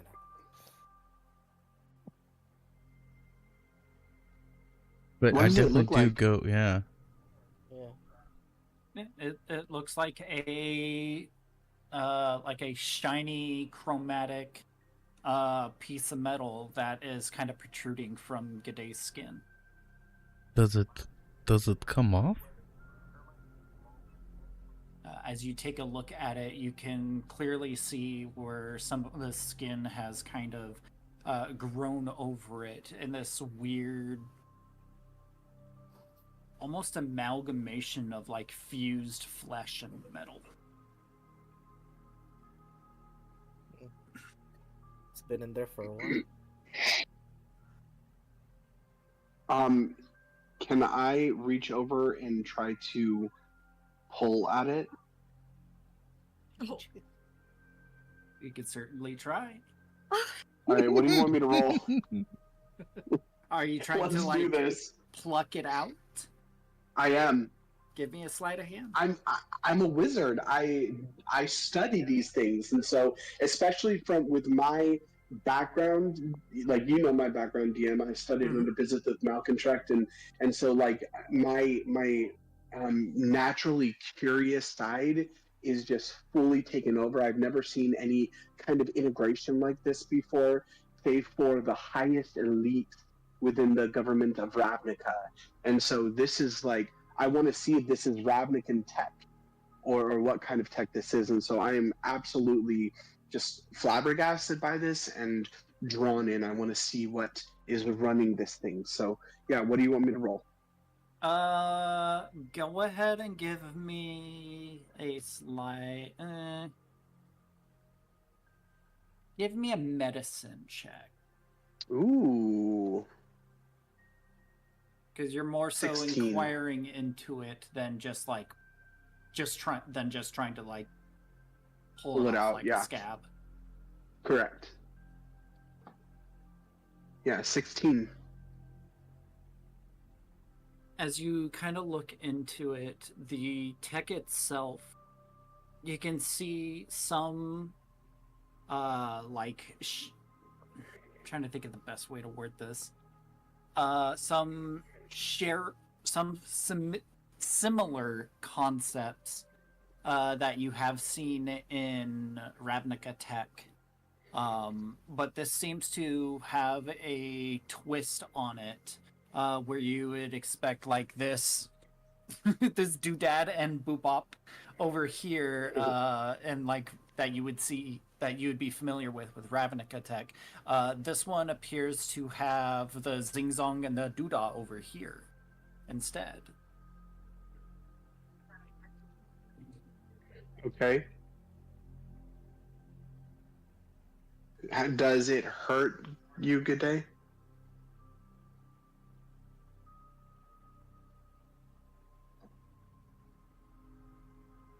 I would say yes, absolutely, as it's firmly lodged not only into the back of her spinal cord, but her skin and muscle as well. I'm sure it's incredibly painful.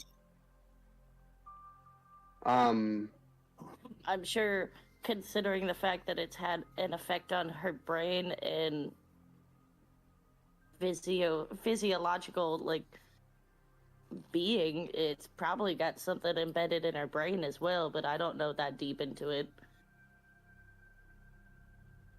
Okay. That would be up to our illustrious DM. So you would know that because like you've been in your different states of being with this chip implant. All of them have kind of had time to like take note and notice. It's subtle, but it doesn't really cause any sort of pain or anything. It's a little weird.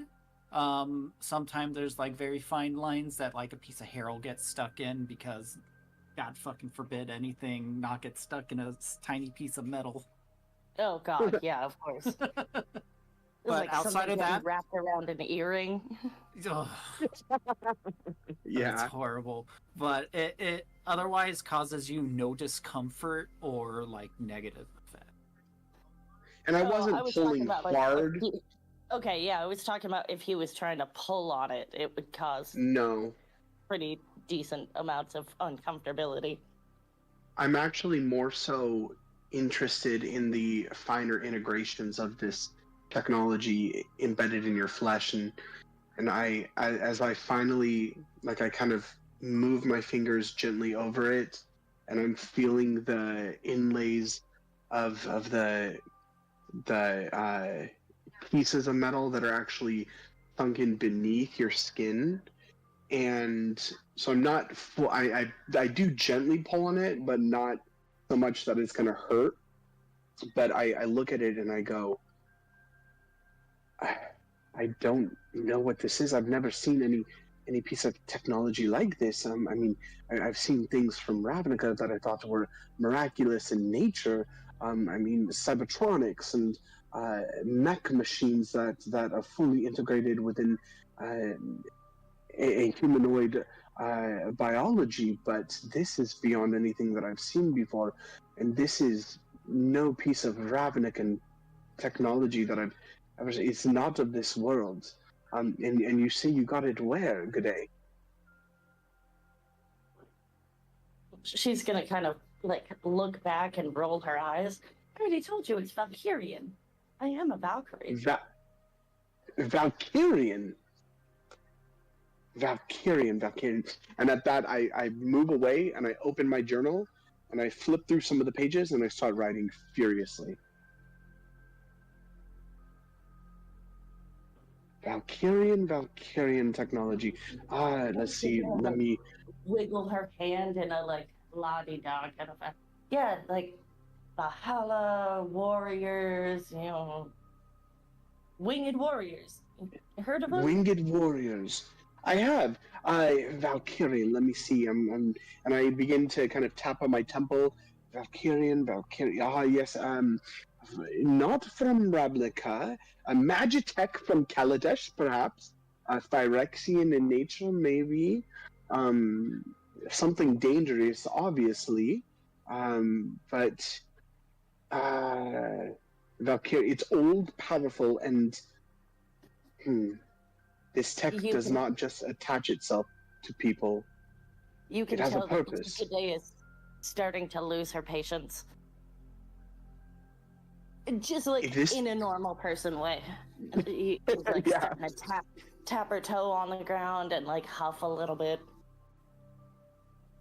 I'm completely oblivious to it. If this technology is as dangerous as I believe it is, G'day, and I begin pacing back and forth. Have you seen Soul Eater? Have you guys seen Soul Eater? I have.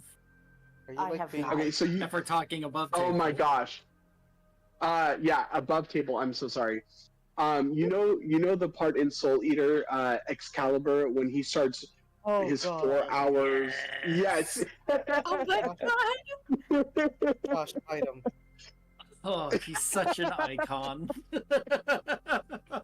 So at this point, I begin pacing back and forth, and I begin recounting all of the tales of Phyrexian knowledge and how Valkyrian tech could possibly be ancient Phyrexian knowledge that was given over, and how it can integrate, and if this is some kind of control device, removing it could trigger something worse, and I just begin droning on and on and on and on and on.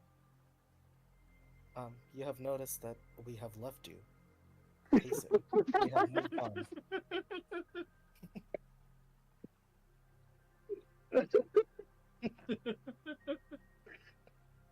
Oh my god, did you guys oh my gosh, you really did leave me!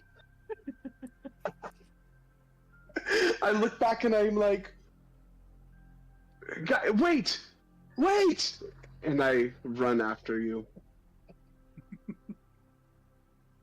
As you all proceed down the pathway, you were greeted to a couple of pools, one right next to you and one a little bit further.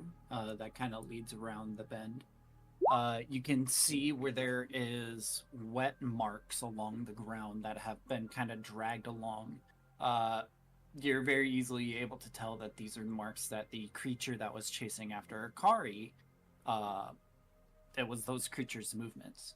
As you make your way past the first little pool, you find yourself in another little pool area.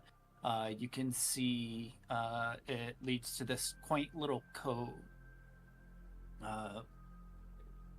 with this bioluminescent flora kind of glowing right next to it, providing a very nice light. Down the ways, you can see that through the little tide pool is a little pathway that leads to a much larger tide pool room.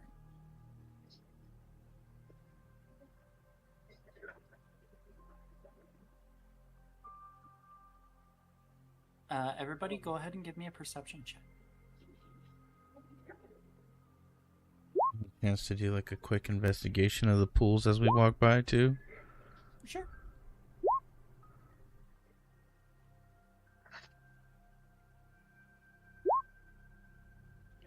This is where that thing attacked me.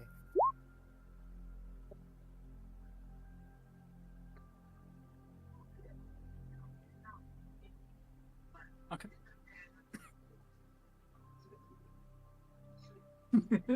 Poor DD.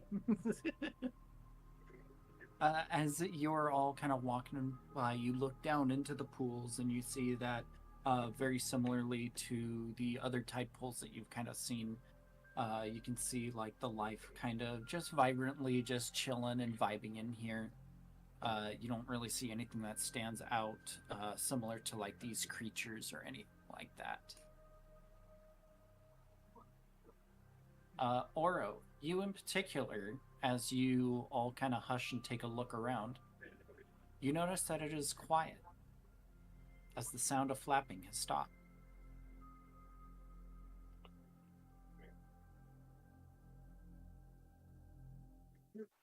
All right.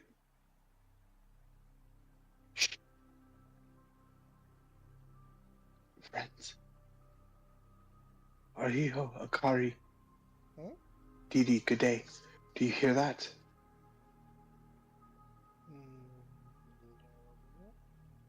No, I do That's not my hear anything. point. That's my point. Whatever was ahead of us was billowing air throughout the cavern. It sounded like flapping, and yet the entire cave system has gone quiet. Creatures don't This- know. No, this is something worse, my friend. The children said that these caves were haunted. What if it is a ghost?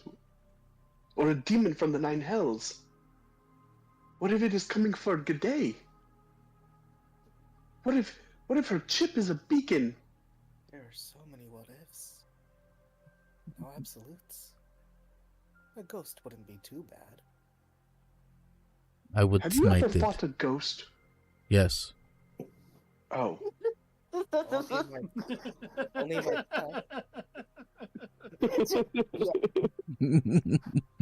Completely ignoring everything else, Kaday's gonna turn around and say, "Children send us into this cave?"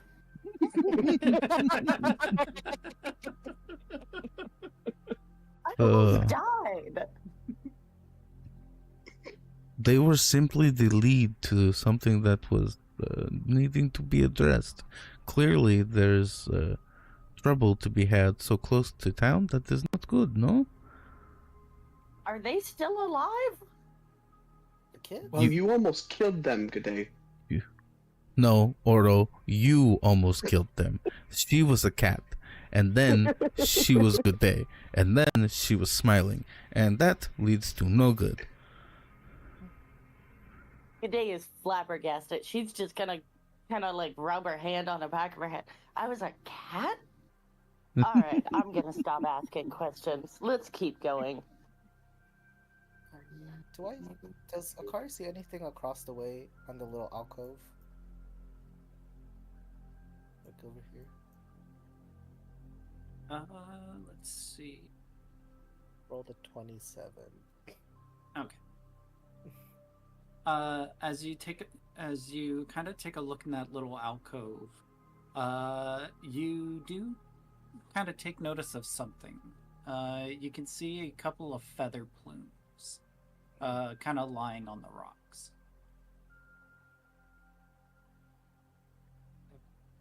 I'm gonna look at the ceiling, see if there's any of those things hanging up there. You don't see any. Y'all just see Akari like slowly just swim over. Well, it's like ankle deep. Okay, cool. Walk. Right through the water. Yeah. Yeah, these tide pools are not deep.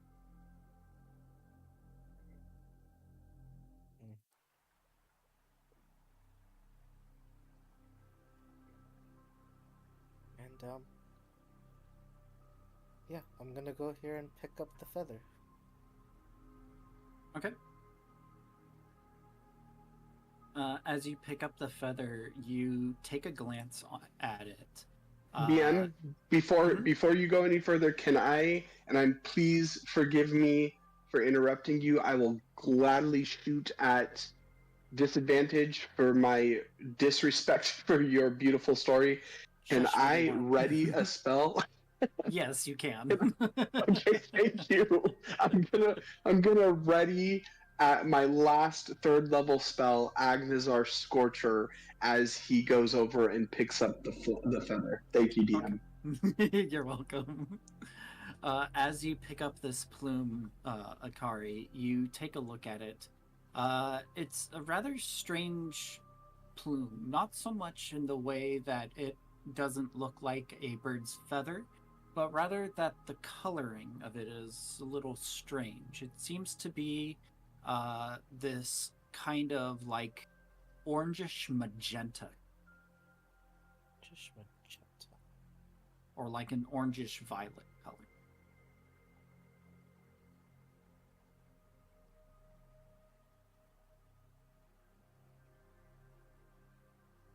We hear anything as he's now holding the feather? Everything is silent. Save for like that is never good. The water like kind of splashing about, but that's about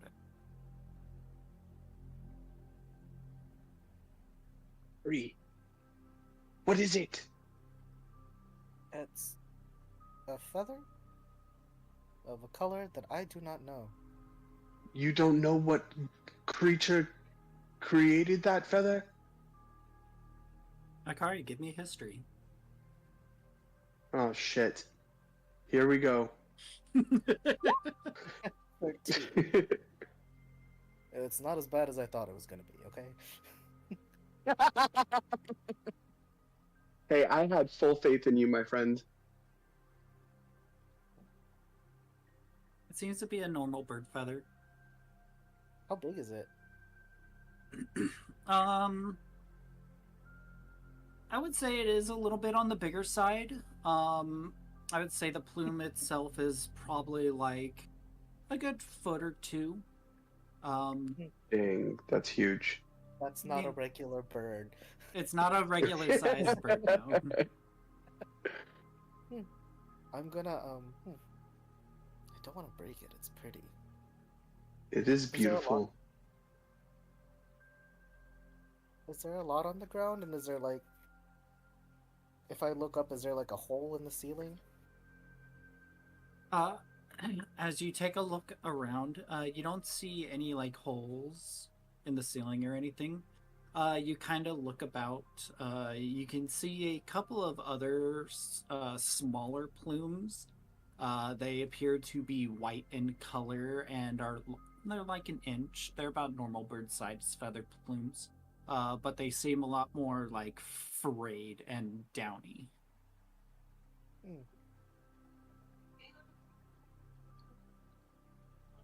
Dee Dee, you should stay back because birds eat bugs. Dee Dee's just gonna stare at him for a moment. Almost in like a, what are you talking about way? But she's also just gonna nod and just take like 2 steps back. Player Mir is like, okay, downy feathers, this is a nest. Would Akari know this? Would Akari roll what survival? Or would that be animal handling? Probably survival. Okay, that's better. Wait, no, it's the same. Anyways, okay. Yeah. Nice. That's You good. That's a good roll. You take a look around. You don't see signs of it being like any sort of nest.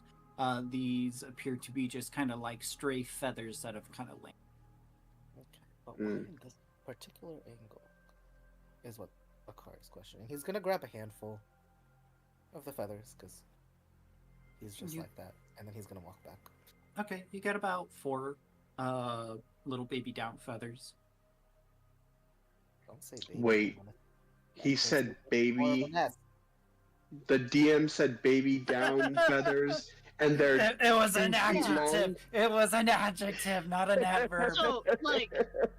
So you're saying down feathers are 1 to 2 feet long? Yep. No, so Because the large feather is 1 foot long. The little Is that a smaller flight feathers. feather? Yes, it would be a flight feather. Okay. The other feathers look like to be little down feathers. That would usually be around like the neck to help keep it warm. Okay, because I'm like, I, above table, have the wing of a red-tailed hawk, and the largest flight feather is about 1 foot long. So we're looking at a bird that's maybe got a wingspan of like 4 feet or so, maybe? Like... We'll see. Again, We will above see. table, I'm just like trying to figure I out... love that you know that. I love that you know that. Good day. That's epic. I have intensive wilderness skills in real life. So when everything goes to shit, we're gonna be bunking up with you, girl. Hey, I have multiple longbows to share. Let's go. What we're gonna Bring do the is zombie apocalypse. we're gonna use our money. We're gonna fly out to the Ozarks, and we're gonna go find like a bunch of like the abandoned forest towers, and we're just gonna start occupying. And we're gonna become the new Let's do Indians. it. There we go. Yeah. Yeah. That's No, I epic, did then we competition can- archery for. I did competitive archery for 11 years. That's epic. Why did I never know this about you? That is incredible, dude. Probably because you were a trainer and you never asked. I know. I'm sorry. Forgive me for that. Oh, forgive you for what? You were a boss man at the time. You were doing us a favor by dealing with the bullshit above.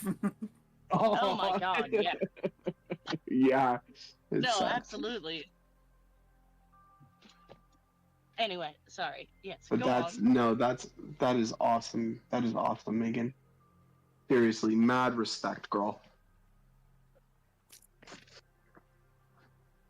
So, Akari. Yeah, please do, please. Akari,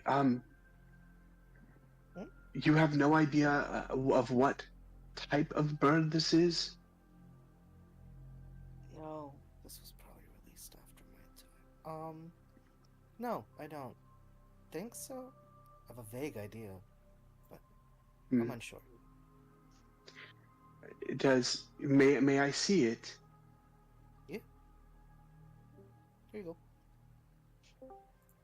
Can I bring it back to the group and can I do a survival They check? were already playing with them. They're pretty much need to go in the trash now.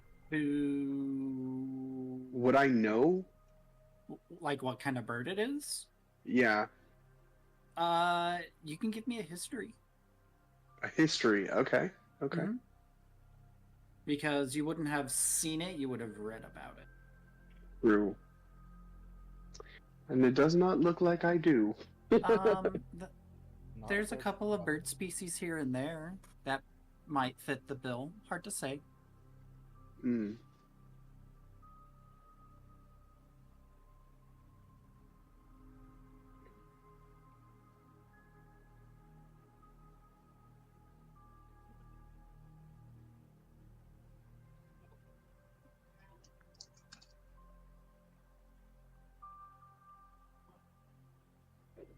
Hmm. So, friends, this, well, at least from where I'm from, the avian population is rather diverse, ranging from the majestic to the bizarre, often shaped by Guild's influences. However, this flight feather, being at least a foot long, might be the Avis magnipluma ravanica, also known as the Skycrest rock. Um, but the striking, beautiful appearance of this does not match primarily white and blue plumage. This could be the glowing vulture, also known as the. And I flip through my journal and I show a picture of it. The Avis umbra noctis. These are quite beautiful with rather darker feathered scavenger wings. Or this could be the. Ranger violet in color? No, Okay. This could sorry. be a bird that's native to this land. Yeah, more than likely. And I hand it over back to you, Akari. Actually, I think G'day might have use for feathers like this. For arrows. Oh, yes. Good day. And I run the feather over to you. Good day. What kind of bird is this? And I hand you the orange reddish feather. Did you put your mouth on this already? Violet. Magenta. I don't believe you. Oh, violet magenta. Yeah, it's like an orange, magenta, violet-ish Oh. color. Yeah. My apologies. Yeah, Orange magenta. Orangish purple is what the color is. Beautiful. Orangish purple.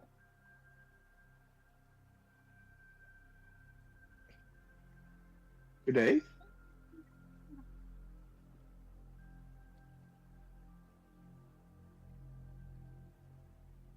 Probably mom duties. Yeah. I can definitely Oh, check yes. and see if I know.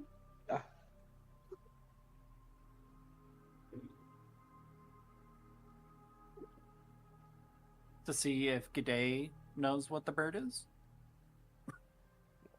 Yeah, maybe. I was gonna give it to G'day because it seems like Yeah, she's better of with course. arrows than I am. So I Yeah, was like, to see if maybe G'day these knows feathers what could it be is. used.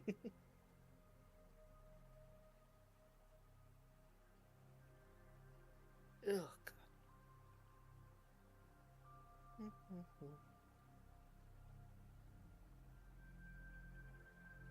But yeah, can we see if G'day knows what the feather is? Go ahead and give me a history. We're just passing this along. See who gets lucky. I mean, sometimes. You gotta do what you gotta do.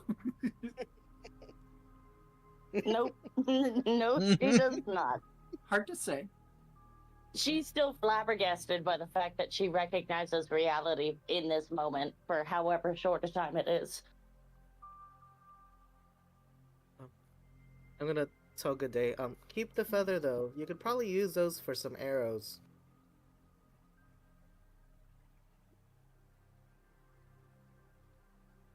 Just make sure you use that with the femur. Maybe we could do something with that bow once we get back in town. Oh. If we're allowed back in town. Actually, Well- I don't think G'day would remember. Yeah, you weren't here for that, Akari. What do you mean if you're allowed back? There's some things happened.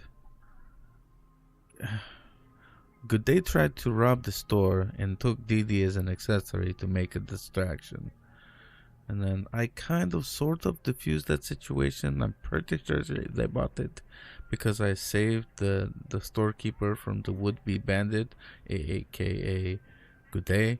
But then we changed her into a cat, and then we got her to get taken by Dee Dee and Oro back to the inn, where I forgot completely that she had already, in the first time us being here, destroyed the room and part of the inn, and was not welcome, but was taken in as the cat.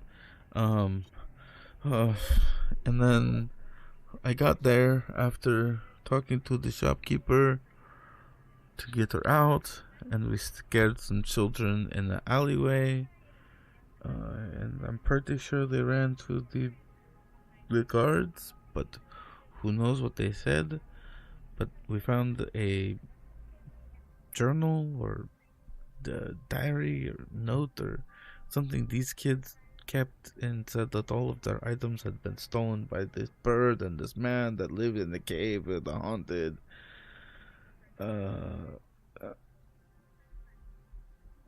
It's been a weird trip back home, or base, whatever this place is. If I don't get my bow back because I am traveling with you guys, just say you do not know us. You were separate from us most of the time. did you already get her? When we get back to the inn, I do not know you. Okay, yes, absolutely. That makes perfect sense. I wouldn't want to know me either at this point.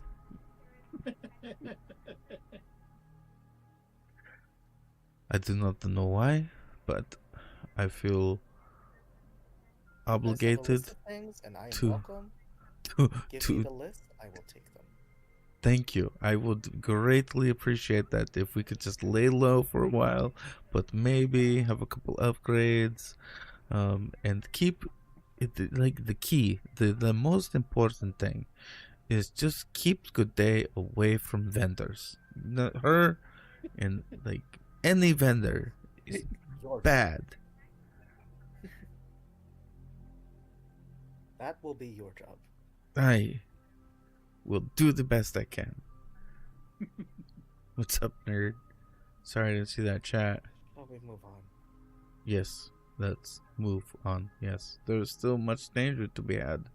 And, if I'm lucky, I'll die in here. Starts trudging down the hall path to the next cavern area. Quietly. Those things react to sound. Oh, yeah, I'll be making a perception check every 10 feet. Or whatever. Looking at ceilings. Okay. Everybody go ahead and give me a perception check as you proceed into the next room. Ooh. One of these days I'll roll a 20. My third one tonight. I was gonna say, like, Arhijo, this is your third or fourth. Finally. Also, Something... by the way, Akari's catchphrase is gonna be the up-pitched, I have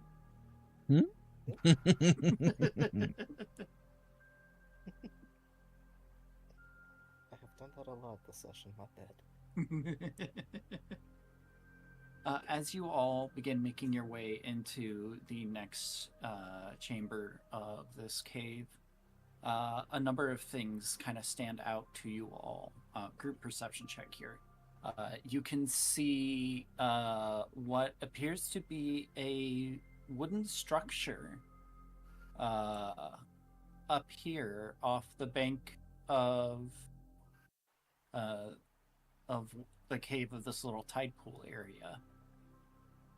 You can very clearly see that there is a hatch of sorts over here. And you can also see Arhijo, you in particular see near this door appears to be a pile of stuff. Just like random bits and things. As you all kind of look about, you hear uh, uh, a squawking noise as you all kind of look up on this like center raised rock platform. You can see these two little white tufts and this bluish colored head as it kind of looks up, and you see this large orange bill on this creature.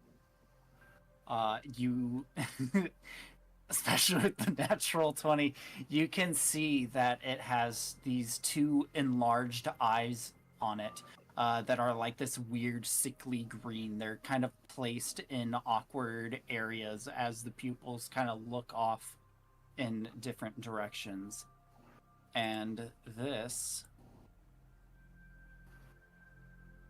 is what you see. Oh God. my. Ugh. Why is it kind of cute in a really, really weird way? That's what I was thinking. As you can see this like haphazard like straw and just like kelpy kind of nest that has been perched up on this platform.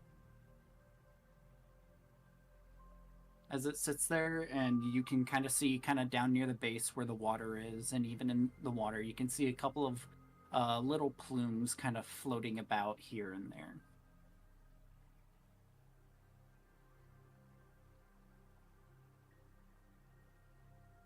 Does it see us?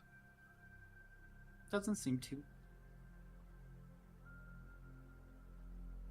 Crouch down before it can step back a little bit to the group and see what they think.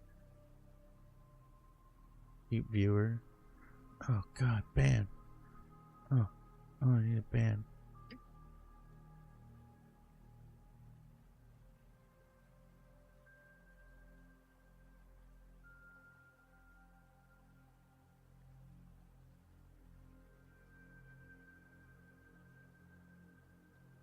What are you all doing? Above table, thinking about, like, I know this thing's name, I just don't remember it. Does the group want to be friendly and try and talk with the thing, or do we want to just start lighting it up? Talk to animals. Do you think we could bribe it? Why are you guys here again? I don't think the kids told you. Never mind. Yes, the journal and the kids thing said that this bird was meeting with the This thing is like on top of like stuff. the bag. He So was it getting appears stuff to be from the in, bird for like, the shop. a nest A nest. on this rock that is probably like a good 15 feet up from the water. That is. Okay. Okay, so you said the guy from the shop works with something. Is this that bird? He was told it was a bird. I don't know if it's this bird. It could be any bird. But does this bird like steal and provide parts to the shopkeeper? I honestly am kind of confused at this point. That it was the story from the children, so who knows if it is true or not? Do we want to kill this thing just because the kid said so? It is really ugly. And, you know, we could use the experience and the money, but, Let's see if Akari remembers the name.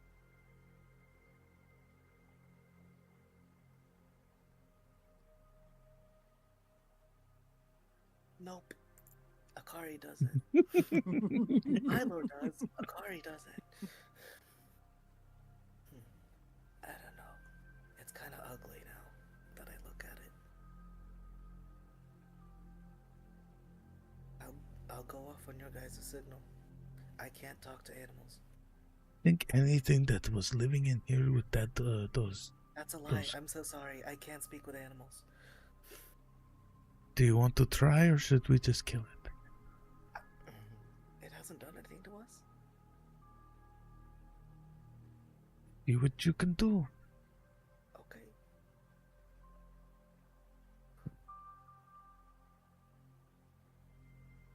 Go cast Speak with Animals. Okay. Oh. Hello. As it kind of jostles up, you could see like one of its eyes kind of bounces and kind of rolls to the side as it rotates again to look at you with its good eye.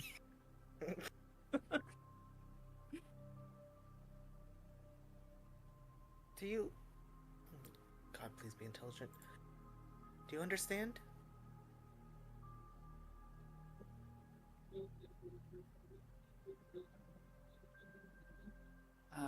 Let's see. Does he understand?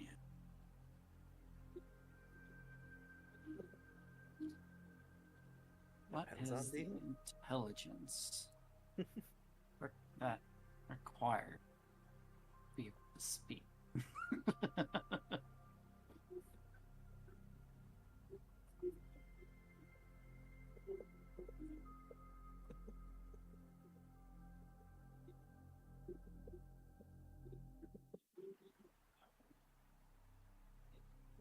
No? Fuck, I gotta make up a voice for it. God damn it.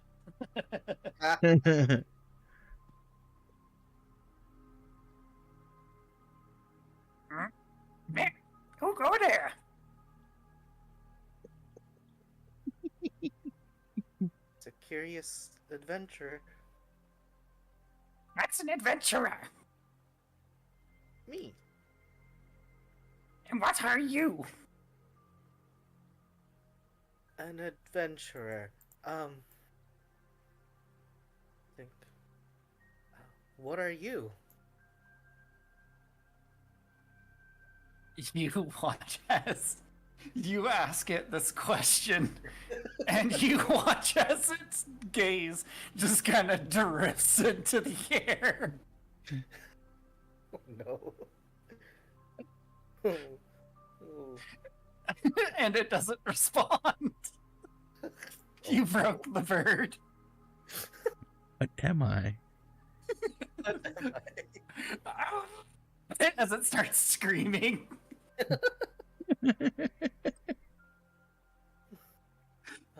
Yeah. Oh, I can cast these without spending a slot. Okay. Oh, yeah. Sorry. Yeah, it's a ritual. Rangers don't have rituals. Oh, gotcha. Yeah, but like this is part of like the optional. I'm doing the optional ranger, but they can cast these spells once without using a slot. Oh, okay, gotcha.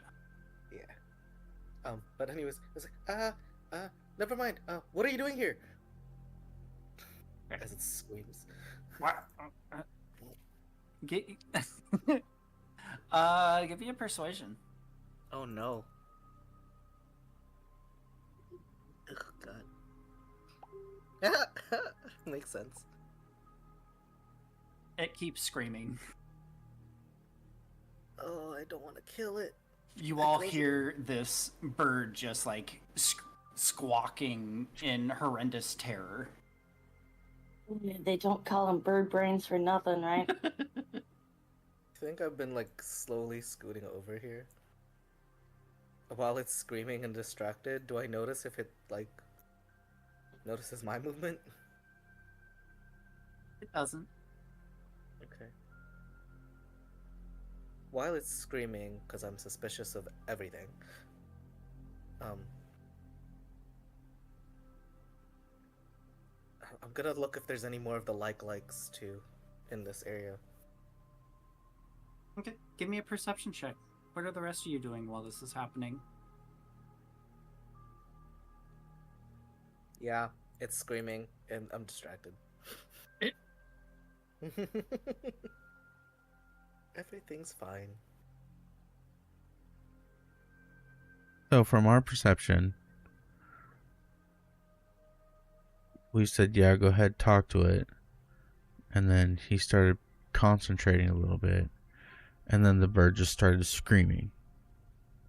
Yep, like you heard Akari making like these bird squawking noises as the bird would respond in a similar type of squawk. And they kind of went back and forth for like a couple of seconds before you hear Akari squawk at it, and you watch as the bird's gaze drifts to the ceiling and it just starts screeching horrendously. As it has an existential crisis. I just asked who it was. What did you do? Kade's gonna back up slowly next to our Hiho, kind of give him the side eye and murmur, these are who we're traveling with now? Are Hiho's eyes widen and he looks sideways like, are you kidding me? Her eyebrows are completely furrowed quizzically and in no small amount of worry. I'll be quite honest, usually you're the one to have to worry about. Really? It would be great if this normal good day was here a little more often. We probably wouldn't even be in this cave. She'll look at him quickly, and her eyebrows will furrow even more, if that's even possible. As she kind of like cocks her head to the side and gives him a very exasperated and questioning look. What have I been doing? That is a book I will have to write if I live to old age. It will make best hit seller book across the 9 realms. I guess I need to get soaked in acid more often. Oh great, now they're both screaming. What do we do? Do we kill it? What do we do?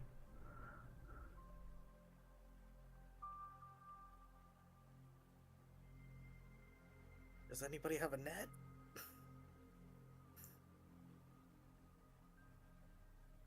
Does anyone have a net?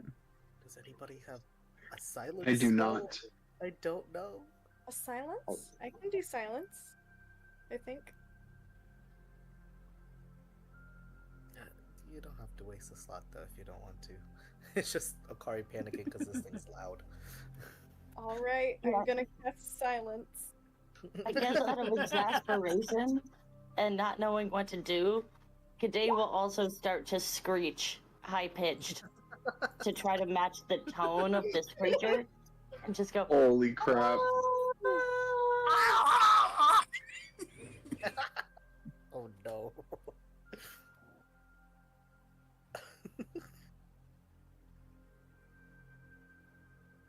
Maybe in a performance where she tries to make her eyes do the thing that this thing's eyes are doing too. And she's standing in the middle of the group next to Argio. She just lifts her head to the sky and goes, Give me a performance. Oh my god. Not Josh too! oh, big money. As G'day starts screeching, matching this creature's pitch, Hiho, you kind of look over and you watch as one of G'day's eyes just slowly starts drifting to the side. And you thought she was back to normal. And then the birds go silent. You can see that it is still screeching and G'day is still screeching. Oh my.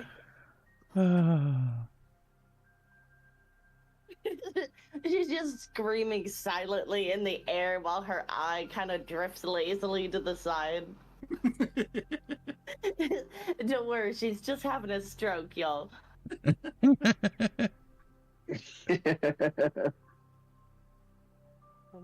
How high up is this thing, by the way? It's like 15 feet. Okay.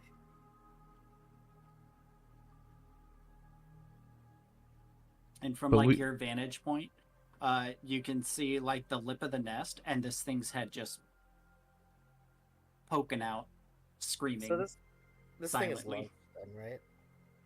This thing's relatively big, yeah. Okay. Never mind then.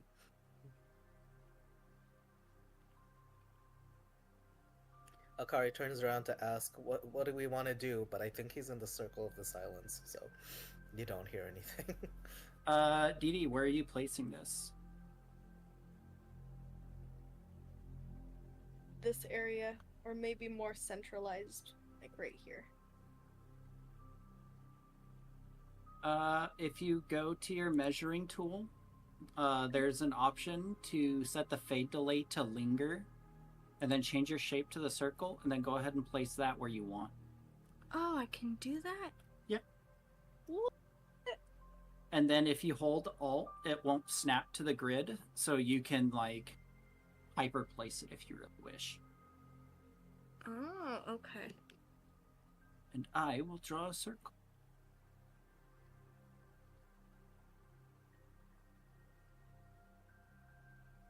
20-foot radius sphere. Where do you want it? Can you see it? Mm-hmm. You got Okay. 5 more feet, though. Oh, oops. I thought it went to 20.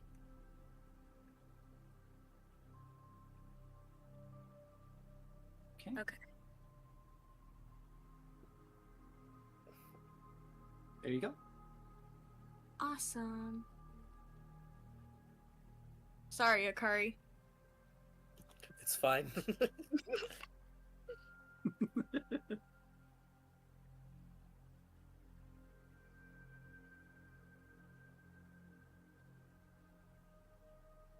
I would say Akari is probably safe from it, because if you're centering it more so up on the bird itself, there's still that distance that it has to reach out before it can reach Akari, I would say. Okay. So, Akari, you are still able to speak. Oh, okay. Yeah, because what, the sphere is 15 feet up in the air anyways? Yeah, it's like 15 feet up in the air, and That is true. So what are we doing? He stops screaming when he doesn't hear this thing screaming anymore. I kind of want to tackle it, but it's so high up. What do we want to do? If anything, we lure it down here, or see if it is even aggressive. I mean, do we want to kill something that has not shown itself to be evil or bad? Yeah, that's true. If I wanted to kill something annoying, never mind. Where was the... Where's the, there was, you said there was, like, stuff, right? In this part of the cave, too? yeah, What? so I'll just kind of draw something. So you can kind of see that there is like a little house. Oops, wrong shape. There's like a little house that's kind of carved into the cave wall, about right up here. And the pile of stuff that our Hiho saw was like right here. I'm gonna... Okay, while this thing is screaming, I'm gonna go investigate that place. What are you guys doing?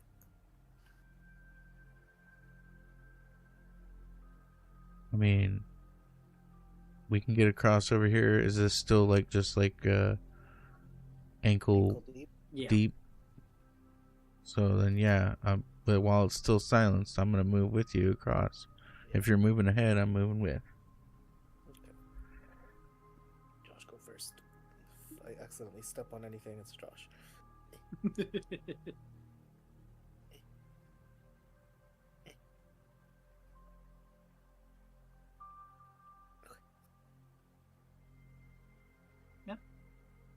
You do so with ease. As you get over there, you can see There's a small pile of like random junk kind of scattered about in this little pile. You can see a couple of the little white plume feathers kind of sprinkled about this area. And you see a number of things that definitely stand out. You see what appears to be a pair of earrings. You can see what looks like to be a toy vehicle of some sort. You see a simple pendant necklace that, when opened, shows the face of a smiling, laughing little girl. Oh. You see a pair of red, shiny shoes. And you see a cube-shaped rock that is extremely shiny. Cube-shaped rock. Oh yeah, that's the stuff. That's all the stuff. That is the stuff the kids talked about in the journal, and that is the cube that Good Day almost got us sent to prison for. We need all of that stuff. It is a different cube. It is a different cube, but This one is a shiny rock. Damn it. Weirdly enough, I want the red shiny shoes. Yeah, wear shoes, but yeah. The shoes themselves appear to be child size as well. Oh, these are all children's things. From the children's stuff, yes. Oh no, it's Pennywise. We definitely pick up all of You hear from the behind items. you. Welcome to the clown show.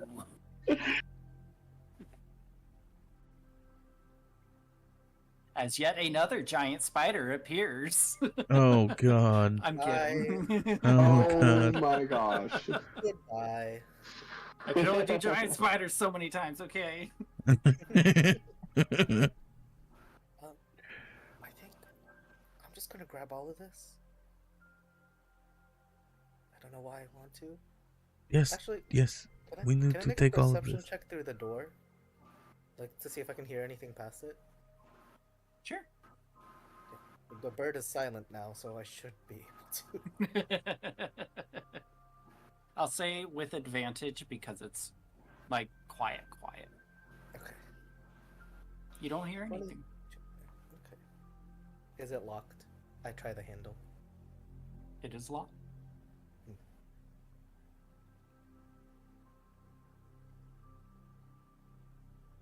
Should we take these? I mean, it's weird that it's here, but should we take them? Absolutely. If the kids would actually see us again, we should return these items to them. Yeah. I'm not picking it up. But, no, yeah, you know what? Here, put them in my pack. Yeah, and then I'll move the items to his pack. Curious about the door, though. There must be a key somewhere. Is there a key in this pile?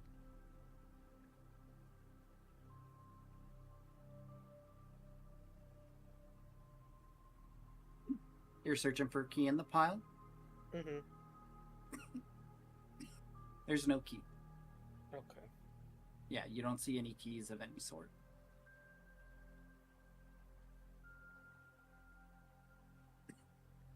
Among some of the other junk, you can see like random pieces of like scrap metal, some other like random shiny junk that has kind of been piled here. I will say though, you do see like a couple of rupees here and there, so if you wanted to, you can pluck out like 7 rupees. Will do. And I'll take some more of the feathers as well. Okay.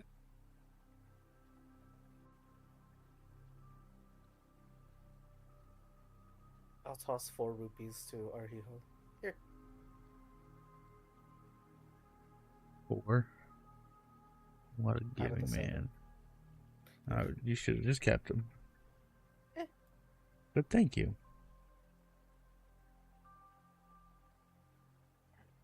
What do we do about that thing? Should we just leave it be?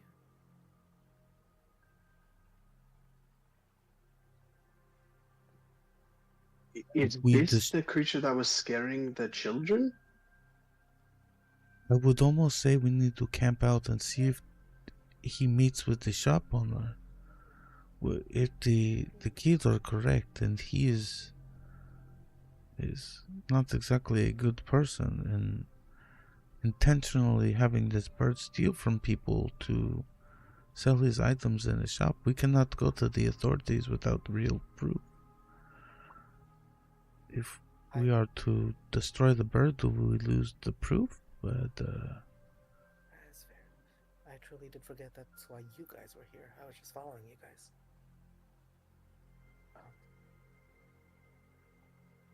Well, the area we came from is generally safe, I believe. does anybody know how to pick a lock? Good day. I don't know how to pick a lock.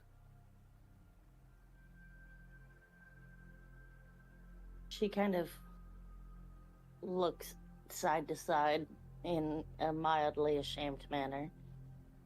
I may have done that once or twice. Kind of like roll her eyes up to the sky and look kind of left and right in a very suspicious manner. Do you or do you not have thieves' tools?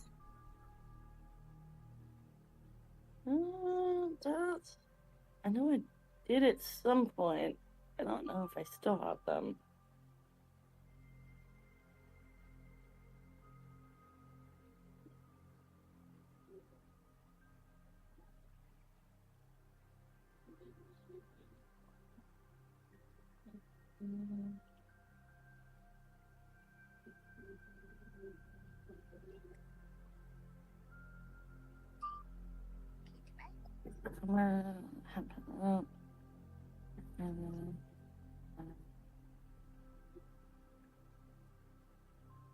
I don't think I have my thieves' tools anymore. Shame. Well, we either kill the bird or try and shut up the shopkeep and explore further in the dungeon. What do you say? I feel like exploring will just have us fighting more of those squishy things. I mean, can we try to pick the lock even without thieves' tools, GM? Do you have anything that you could potentially use as potential thieves' tools? My cooking No. utensils? Cooking utensils? Okay. Don't we have a mask that kind of looks like a hairpin? I'm not letting you use my hairpin. Well, I may not have something that can potentially you ask a pick girl for her locks. accessory. It is a hair clip, not a hairpin. Well, Whatever. I may not have anything that can potentially pick a lock, but from my very beginning items, I do have a crowbar listed. I mean, I'm pretty strong. I could do a strength check for busting that lock open. Yeah, I've got says backpack, crowbar, and a hammer. I mean, I can hand over a crowbar. I can help. I don't have lockpicking tools, but I got this crowbar. I mean, Let's just say breaking and entering to Ooh, our yeah, list. give me that. Ooh, yeah. Our hero will take that. you know, I mean, that is essentially lock picking in a way. Not wrong. I'm afraid Not of you what know. it means. What kind of lock does this look like? Is it like a lock we can see, like a deadbolt, like a what are we looking at here? So as you kind of push on the door slightly to kind of test how it is, what the locking mechanism is. You hear the sound of metal pang against metal. This appears to have a keyhole to it that you would need to lockpick in order to retract the bolt. I also have a large rock in my inventory. Just putting that out there. Pretty sure you got a few of those. This is a deadbolt system. I mean, there's a whole lot of rock can get through with enough energy. But okay. I mean, with enough persistence. It's just about leverage, right? Hey, where there's a will, there's a way. Anybody got a big axe? We could just, here's Johnny, this motherfucker. Ooh, I like that one. Like, we should just wait. I don't know. I also have an axe. We can go at it dual style. Okay, so I think everybody votes. The vote, Yeah, thumbs what up. if this leads to a place where the Thumbs- shopkeeper is? Right, Then exactly. We'll get in more trouble. The thumbs up. We wait and try and jump the shopkeeper and kill him while he's here, or Bill? or thumbs down and we just kill the bird now. And it's like Archiho will There's no put his middle, hand up. there's no arresting gun, just kill? G'day is gonna turn to Arhiho. The shopkeep. Male or female? It was hard to tell. His eyes looked lifeless. I think his. Maybe hers. It is his, hers, his. Good. His? Didi. What did you see? I'm sorry, could you say that again? The shopkeep at the inn. What was it? A him or a her? The curio shop. Thought it was a bald man. Dee Dee panic. Yeah, there was a moment of panic. All of that blurs. It was a dude. I think he was a man, but at the end, I'm not so sure with the way he was screaming. With the repeated pronouns of he, G'day will put her thumb in a downwards motion. Let's leave this bird alone. But that vote is for kill the bird. How about we don't kill anything? No, the vote is to kill the dude. The vote was thumbs up to break in, thumbs down, kill the bird. Okay, sorry. Thumbs up to break in. And then Or was I I suppose, mistaken? or suppose we all sit in this corner and take a rest and maybe do some pass without the trace and wait and see. Wait and see. I mean, we have a perfectly good go in. We could go stay at, but I'm willing to sleep here.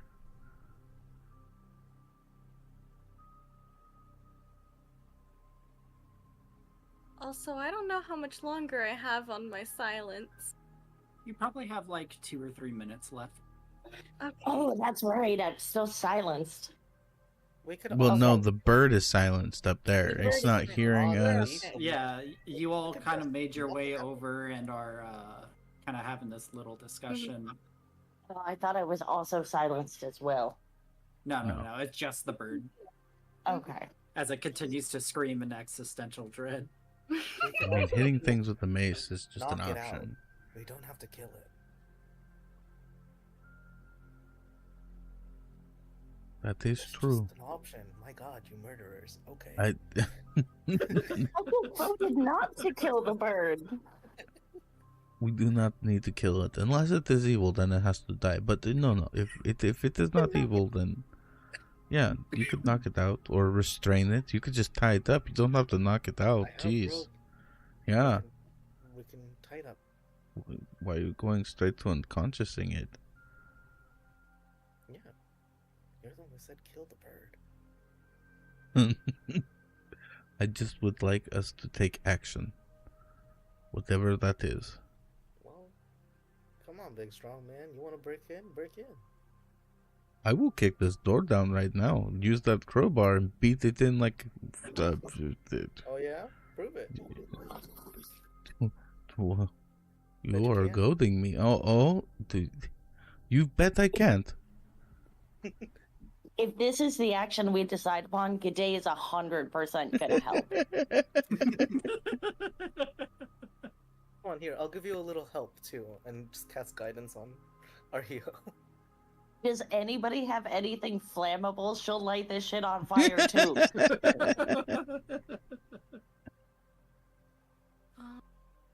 I literally can ignite my palms. If you would like me to do that, you let me know. Can you throw it like a can. Molotov cocktail? Yes, I can. Okay, well, why don't we do that first and take a break while the door is burning down?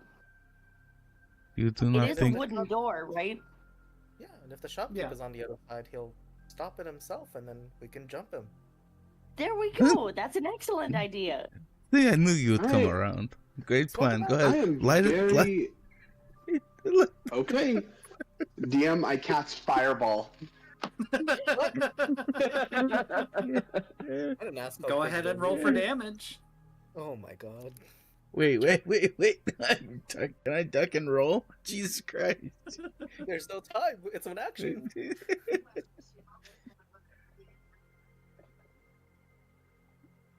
It's Are too you- late. Are you sure you didn't use fire bolt? When in doubt, fireball it out. God, 15 dexterity? Okay. Oh, Jesus. Okay, natural. Oh, yes. Nice! There's your nice. 20. Well, isn't There's your Oro, aren't you also a wizard, so it doesn't matter? Yeah, they don't have to because I have spell shape. Okay. Oh, okay. That's nice. Oh, sorry. That Thank one goodness. natural 20 you got. I mean, is you all pathetic. can still duck and dive out of the way as a reaction. Hell yeah. Mm-hmm. I'll dive into the water if I have to. No, not if I have to. I feel like I have to. Well done. Oro, go ahead and roll a d20 for me. Okay. It's working. 'Cause I'm so- Oh my god, one 15 DM. fleeting moment of sentience and everybody listens to what G'day has to say. Is it really a good idea to start a fire in the middle of this cave? Surrounded by water. Hey, that's true. Fair enough. All right, as you whip up your magic and you hurl it at this door, and everybody ducks and dives out of the way as the fireball hurls forward and slams into the door as it erupts. You hear the sound of splintering wood, and the sound completely blows out. And inside, you watch as the splinters of the wall splash everywhere across the floor. You can see the flames whip around, catching little pieces of cloth that are kind of decorating this room on fire. And it looks to be a bedchambers of some sort. And on Today the is far gonna end turn- is a ladder that leads to a hatch. Today is gonna turn to Oro. It just for a quick second, making sure his palms are no longer ignited, and reach for a high five, and then turn to the rest of the group and say, "See, that wasn't so hard." There's a moment of hesitation, but I absolutely take it and I high five your hand. See, I knew we'd find the key. Good job, bud. And I give a nice pat on the shoulder. wants to make a bet this leads to the shopkeeper's shop? Just say. Good job. Thank you.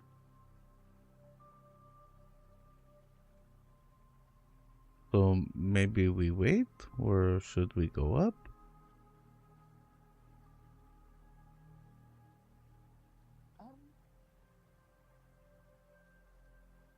To risk not getting in trouble with our entire party in this town, I'll stay down here.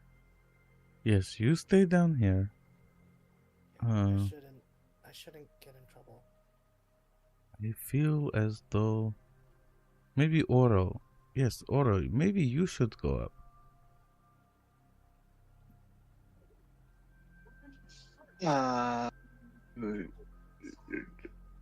Why? I do not think the shopkeeper will recognize you very much. I am the handsome, tall, dashing individual that hopped over his counter and then pulled the would-be assassin away. And Didi was the one distracting him originally. And they clearly cannot go up there, and we cannot have Akari seeming to be one of our associates, so that we do have somebody that can act as ambassador from us to the city, because soon, of course, we will not be allowed there anymore. So I feel like the shopkeep would least likely to recognize you if, per se, you were to open the hatch and then be looking him in the eyes. Yes? Yes, makes perfect sense. Meanwhile, I'm over here thinking, I was the one that did a lot of the talking and convinced the shopkeeper, but that's okay. And I will go up. Okay, everybody give me a perception check.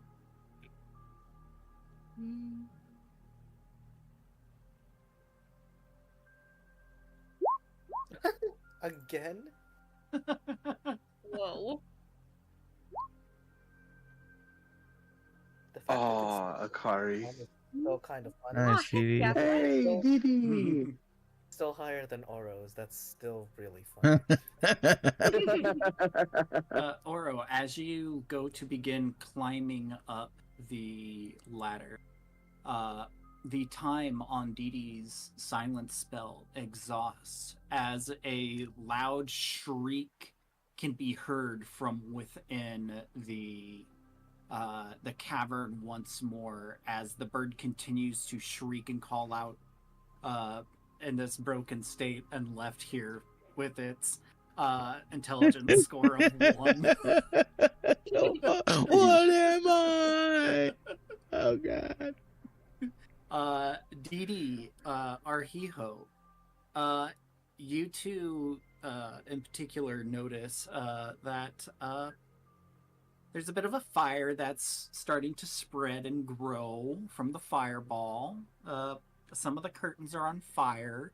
You can see some of the flames kind of dancing about, and some of the sparks kind of begin to drift down towards the bed sheets. Can we put that out, please? Just a celebration of flames. Just let's. Candace, where's the never-ending one? Can we use that? The I'll pull out the flask, never-ending flask. Yeah. Great idea. And then I start pouring the flask on the fires and the sparks and the flames, and I'm just using it like a goddamn hose if I can. A dribbly wishes it would had better water pressure hose. Didi's gonna run over and try and flick the water more towards the fire while he's trying to dump it out. Okay.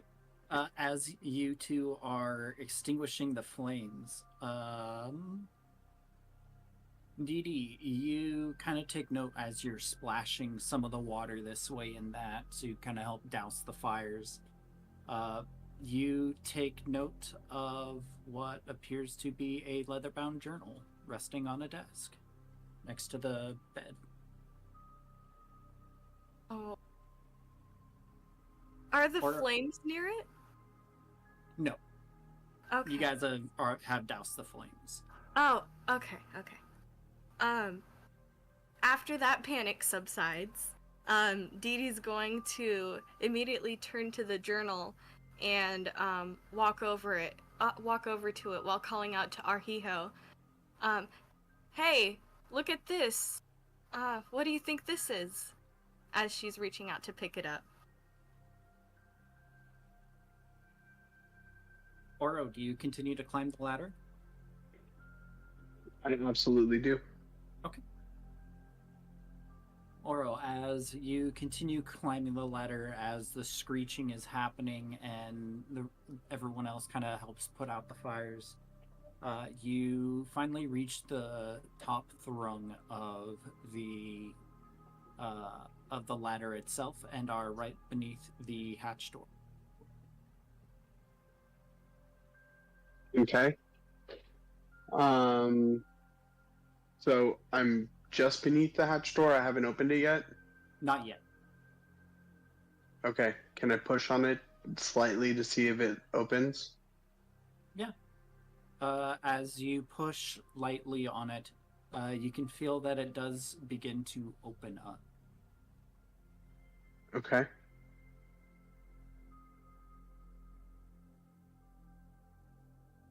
Then I fully open it. Like, not fully, like, I'll creep it open and see if I can peer inside. Okay.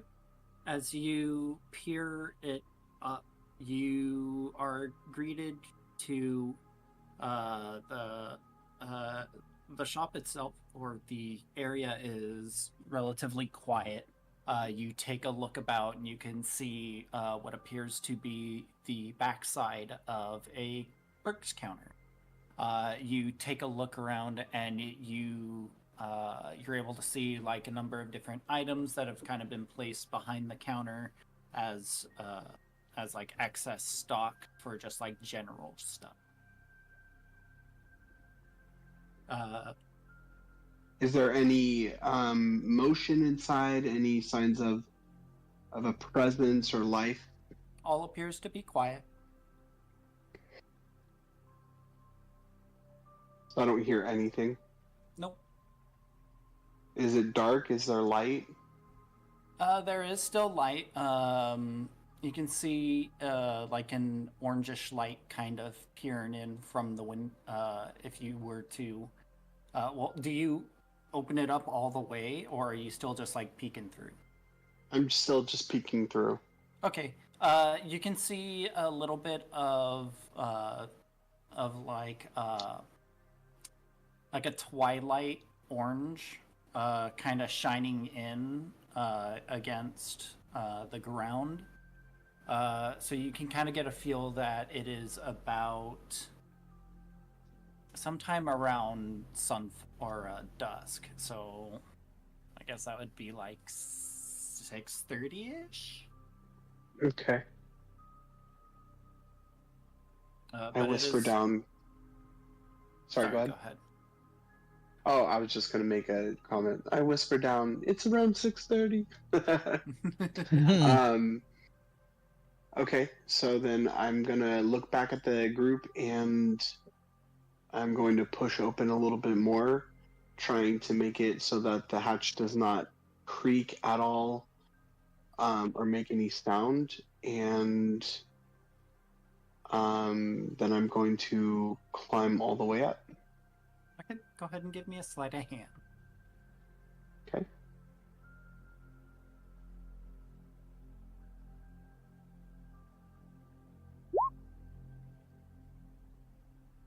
And as you push open the hatch door, it appears to be going relatively easy.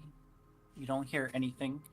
As you go to set it down and finish opening it, you miscalculate slightly how high up it was as you let go, and you hear a soft bang as it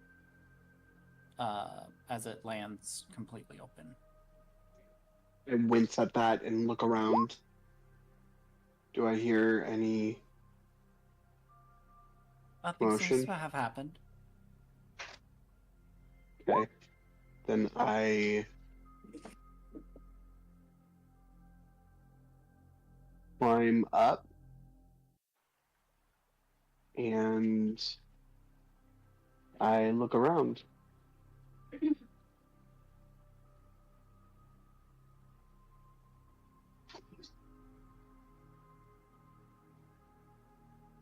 Go pee on the toilet. We gotta get you a new Anything? diaper. Hang on. Sorry, I was just getting something No, you're good. here. What? Yeah. So as you stand up, you find yourself in the middle of a shop. There doesn't appear to be anyone here. You take a look at the door that kind of leads outside. You kind of peer out the windows. You can see a couple people walk by this way and that, but they don't pay any mind to the windows or bother looking inside. You can see that the door that leads out to what you would assume to be the streets is there appears to be a latch that has been turned, locking the door itself. As you find yourself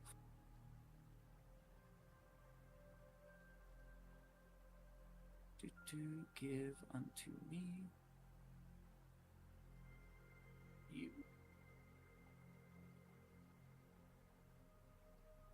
As you find yourself in the curio shop of West Clocktown.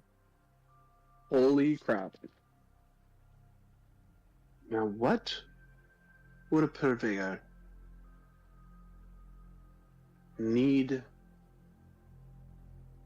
from the caverns below?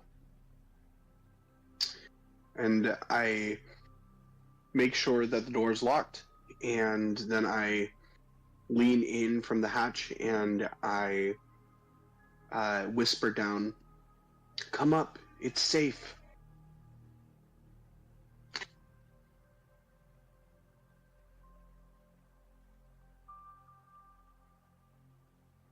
Who's at the bottom of the ladder? Meanwhile, as Oro is breaching the door, Arhiho, Didi, G'day, and Akari. Arhiho, you had just picked up this leather-bound journal after Didi pointed it out. Yep.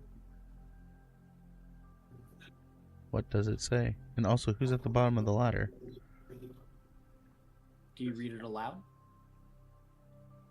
Because this is happening before Oro calls out. Yes, I will be reading it aloud. Okay.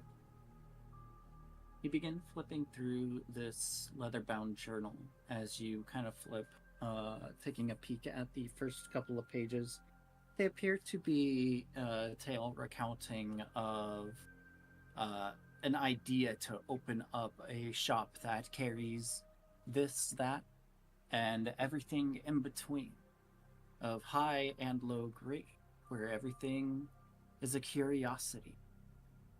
And it goes on for a number of pages, and then you eventually find a passage that kind of stands out, and it reads, "Was a rather interesting find today. I was expanding the space beneath my shop to turn it into a temporary housing to kind of help cut down on rent. Prices can be a little bit high, but it seemed progress seems to be progressing smoothly and no issues there. I'm excited to finally get this all set away, because if I can get this going, eventually I can save up enough so that way I can buy a house and start a family." You begin to flip through a number of other pages that are just like general recounts of the day, nothing happening. And then you find another passage, and it reads, "Well, rather strange discovery. There appear to have broken into some sort of cave. It's rather strange looking. I took a look at some of the local flora and fauna, and it appears to be some sort of sea cave with a number of tunnels that kind of lead out to the ocean to cycle in fresh seawater. It's really quite amazing, this diverse biome that I guess I'm fortunate enough to have just outside my door. And even stranger, it leads out to the ocean. What a beautiful, beautiful place to just have a nice casual walk and not have to worry about anything. Until I found this rather strange looking bird. It was rather small and it looked sick and wounded. It could hardly fly, the poor thing. I took a little pity. If I wasn't lying, it was a little bit of selfish of me. I too find myself balding, and this ugly creature, I see a bit of myself reflected in it. And so I guess I have taken it upon myself to take care of this individual. A little bit of taste of what it would be like to have a child, I suppose. I'll have to think of a name. Something that starts with T, I think. I'll think about it over the next one. You flip through another couple of pages. I've finally decided. The name of which that I'm going to give my new friend. His name will be Takeru. A little Takuru.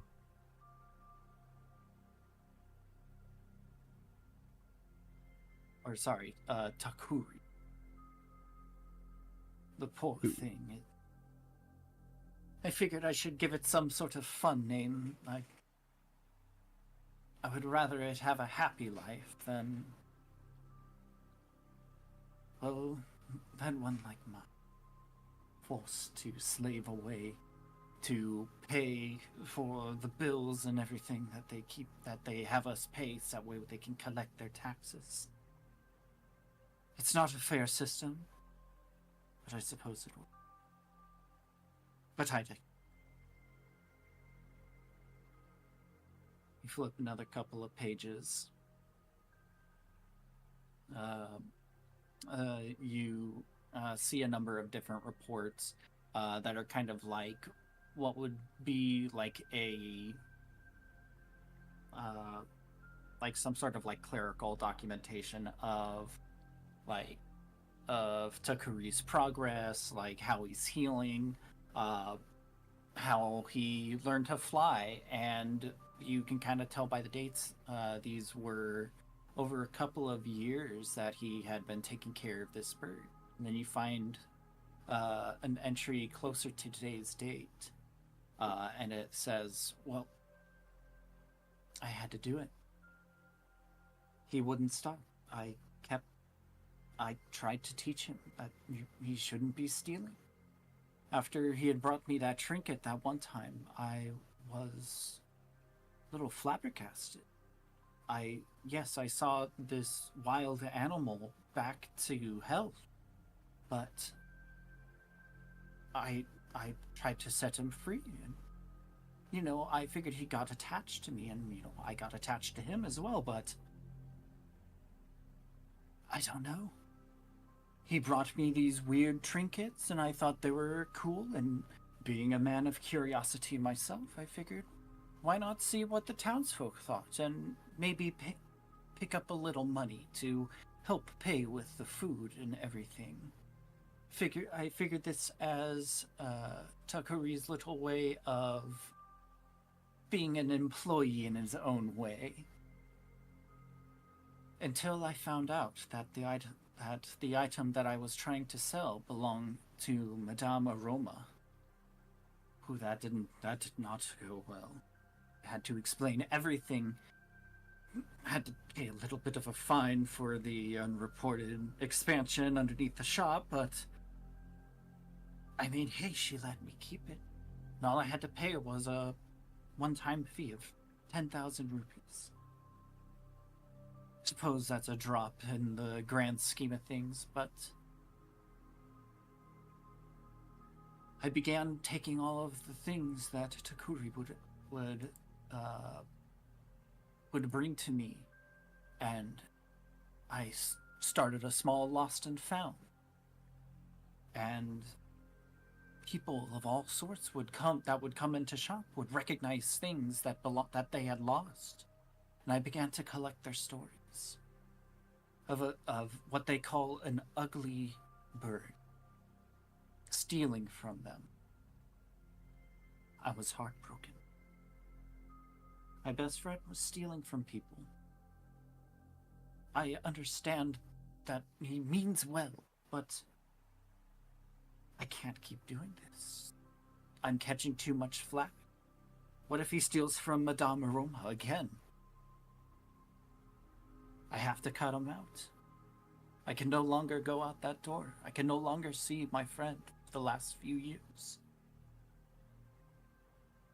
You can see a number of wrinkles within the page, very clear from tears. I have to say goodbye.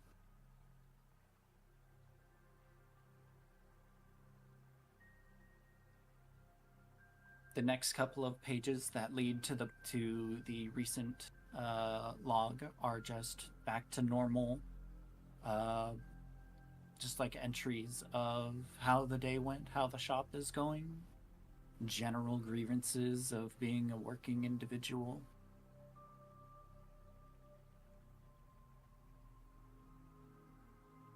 And that's what you read. At this point, you hear Oro call down from above that it's clear up there. What do you all do? Come back down.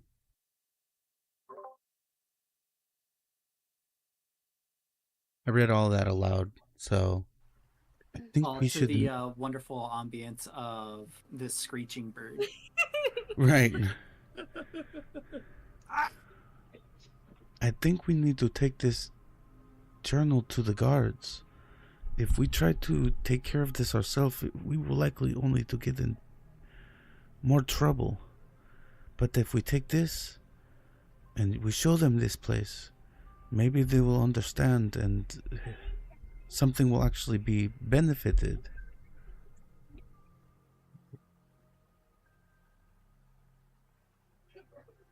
You say this as you look at the giant gaping hole in the wall.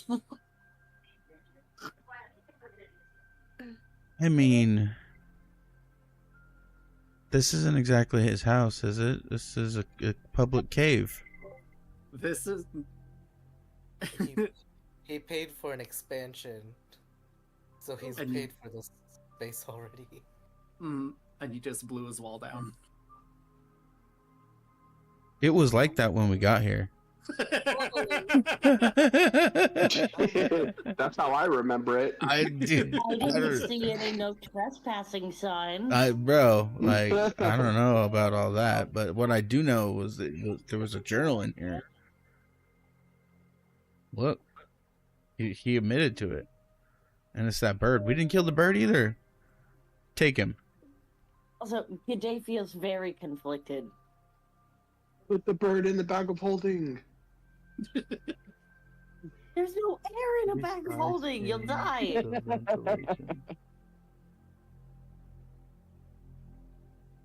Let's just give him a bunch of treats and train him to be ours. I like that idea. But don't you want the cube? I mean, if we train the bird to be ours, maybe the bird can bring us the cube. Or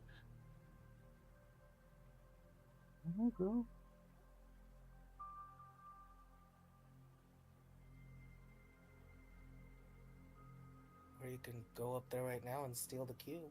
But Ooh, that's a good idea. I didn't say that out loud, did I? Oh, You didn't I say hope out not. of character. No, Akari said it. But I don't know. I'm afraid if we take this any further, he will still have grounds to get you all arrested, even with that journal.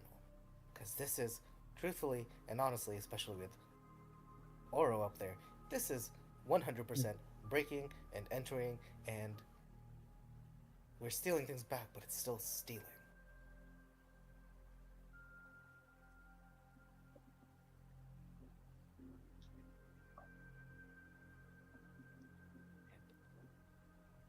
That is. What if we gave the journal to the kids, or you took it? They don't. You're not really associated with us. Those are little teeny tiny kids. Well, no, sorry. G'day doesn't remember that. Never mind. Disregard it. Well, where are these kids? Because it sounds like from the journal, these things here, they sound like they were stolen. Anyways. As you guys are... I'm so sorry, Akari. I thought you were done. Keep going. I could just feign ignorance and be like, I saw a locked door, I didn't take it, but I saw this stuff, and just won't be acquainted with you guys here if you do get in trouble, I guess. I say we retreat from here, and then you take it to them. We will. The journal. It means it.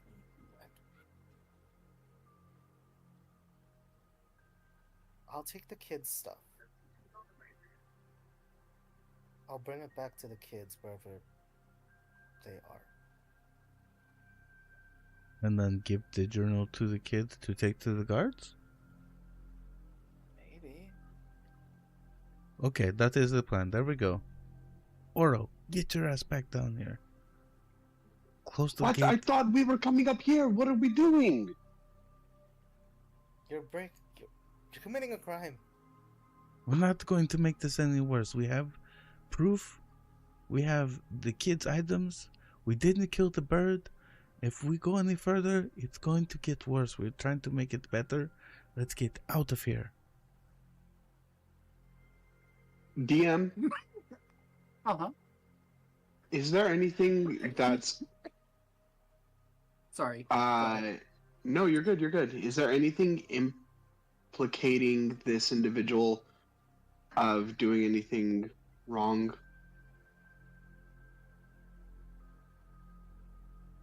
Like in his shop? As you hear the story and you kind of take a look at the backside of the store itself, and even just the general countertop, you kind of look around, and what kind of catches your eye at first is you see a sign that has been kind of posted up top. It's not a very big sign, but it is a little small counter sign that says, "Bird stole your stuff. Check here and check with me." And it has a little note that says, "Apologies for the inconvenience." And behind the counter, you see a box that has a couple of different things here and there. They look a couple of the things in there are just like little children's toys. You can see there's like a couple of like bracelets and other little things. You see a metallic cube that is also mixed in with the box, and the box on the side of it is written "Lost and Found." Okay, do I see anything that could be used as a makeshift moss cloak?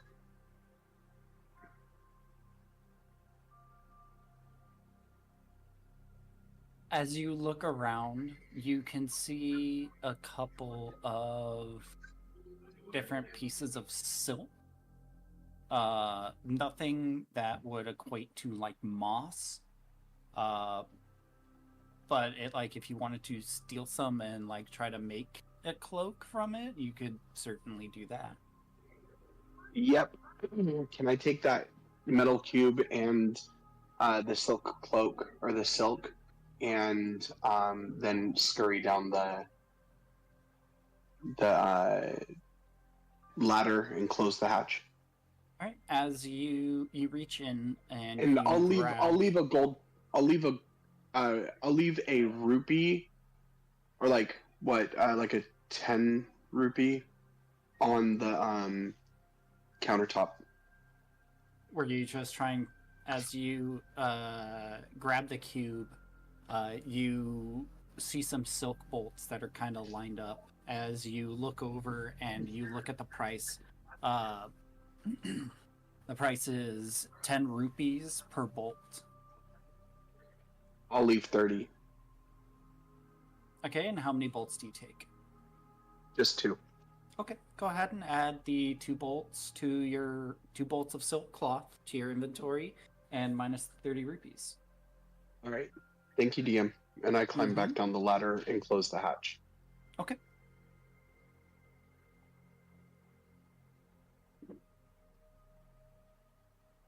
As Oro comes barreling down the ladder and closes the hatch behind him. The bird screaming its head off into the distance. What do you do?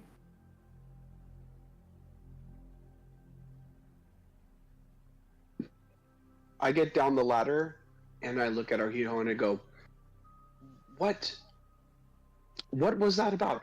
I thought we were trying to get in there, and then as soon as I get in there and let you know that everything's okay, you want me to come back down.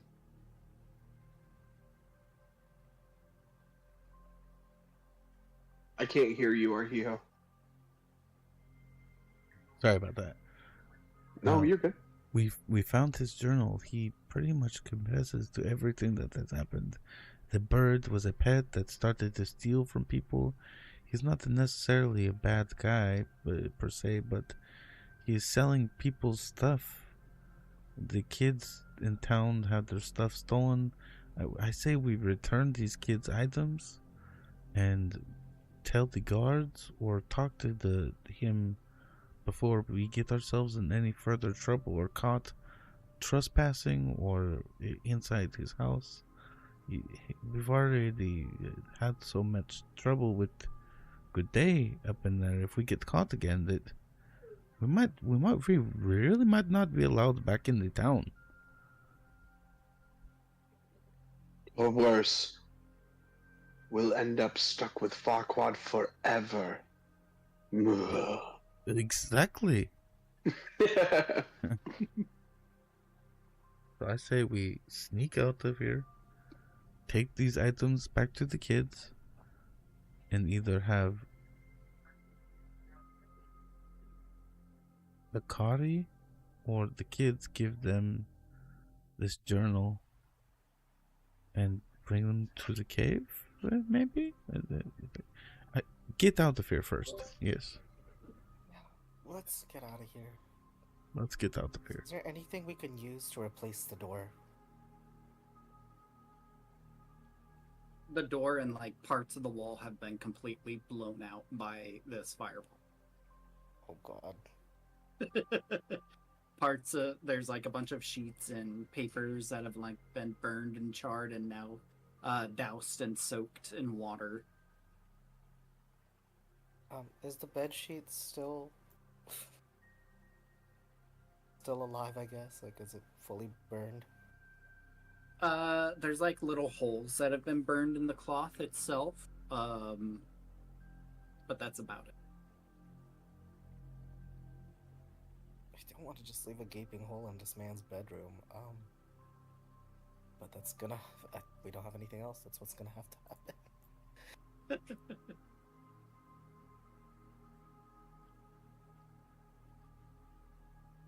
I feel like what we did here was just very wrong. But it could have been wronger.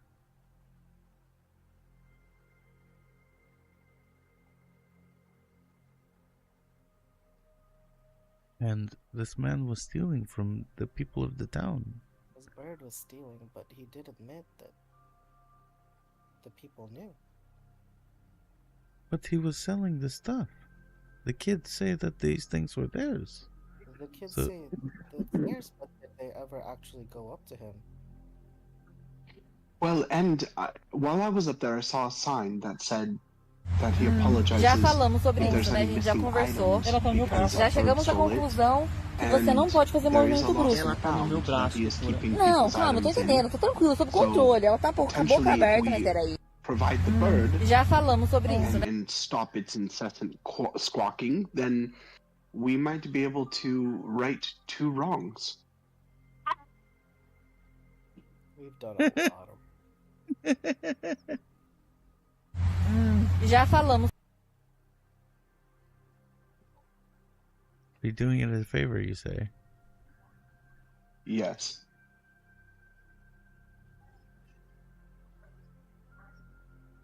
So, what say you all? Or we can kill the bird and present its body. We don't have to kill it. We just have to cage it. He'll be with his friend, and if it's in a cage, it stops stealing. So we take rope up there right now while it's squawking and try and tie it up? I feel Okay. like Akari would be well at that.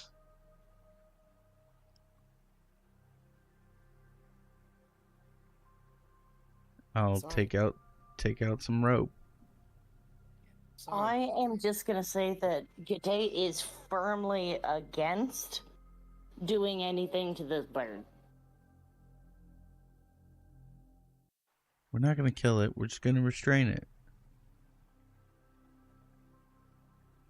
You're not so happy about that either. Start climbing up the cliff with some rope in What hand. is- So we just do nothing? I mean, in G'day's eyes, it's an animal.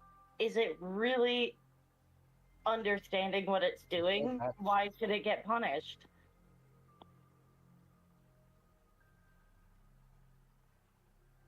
She would need a really poignant, argument to do anything to this bird.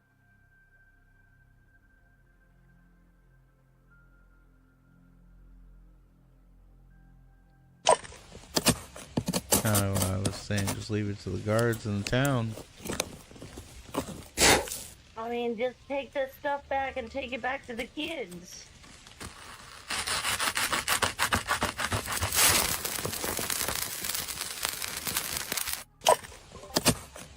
I'm sort of on good day with this one. Why can't we just take the stuff and give it back to the kids? Kind of where we were at.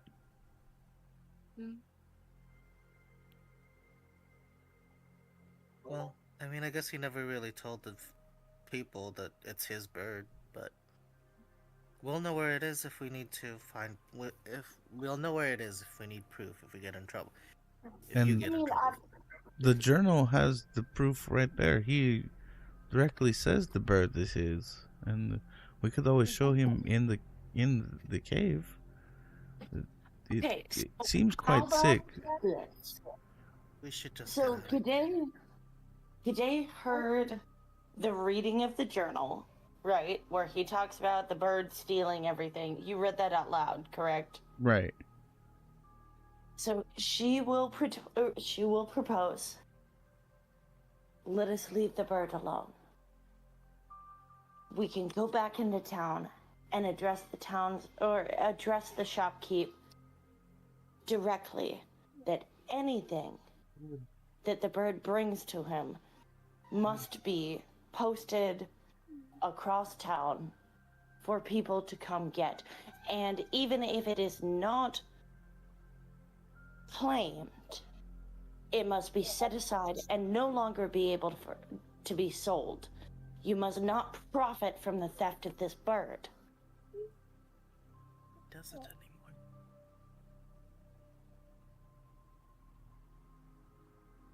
think that's a great plan. The first step of that plan is get out of this place. So maybe Well, let's just start yes. with that.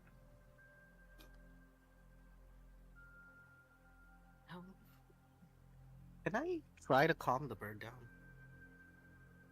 You can certainly try. Arhiho, were you still climbing up to attempt to tie the bird? No, I got a step or two up there, and then Okay. the reasoning comes through. Like, yeah, let's. I guess we don't have to murder Hobo everything. We weren't going to. Okay. You weren't. Oh my god. We would have to fight Arhiel. I know. Believe me, I'm just being. Alright, Yes, enough and of out of that. character, Yes. I do apologize. I know normally I would be the first one to argue for murder.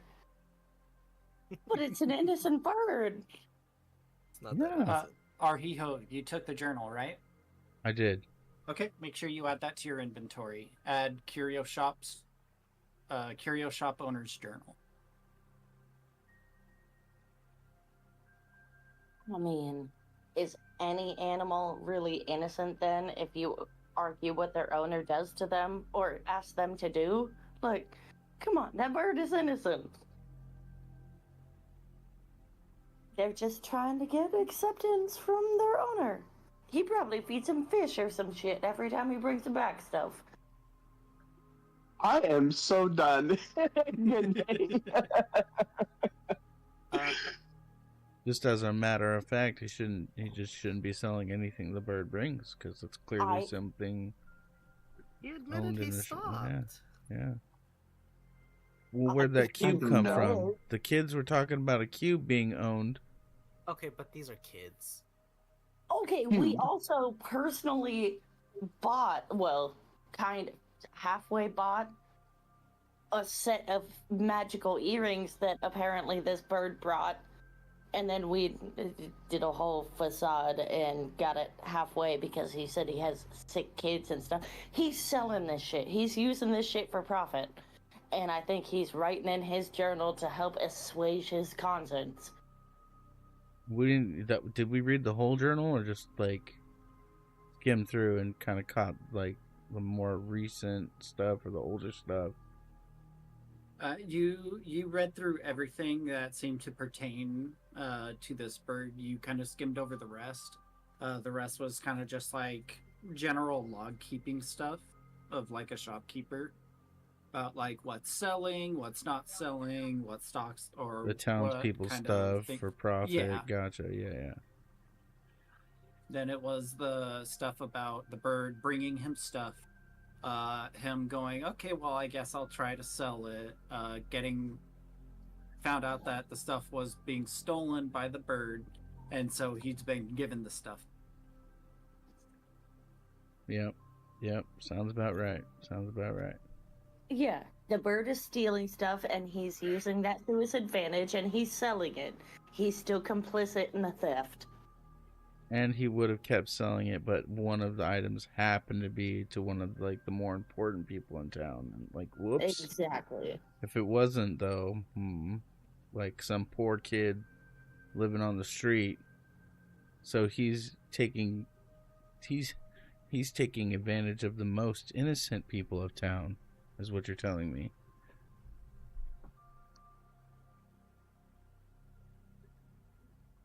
And Let's go.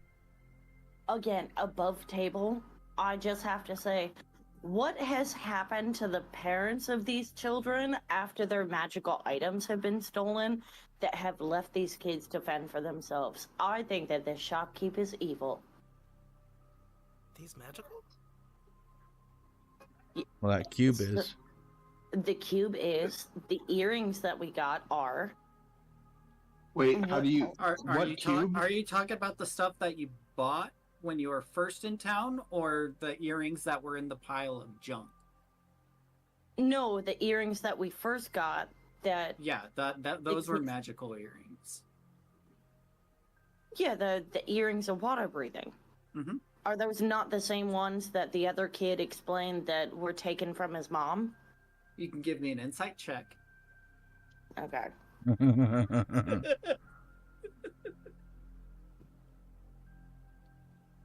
Oh god. This okay. Well, I'm just gonna cross my fingers because this Come on, is big G'day. money. Big money. I also found another Let's pair of earrings go. in that pile that he could be talking about. You think back on the story,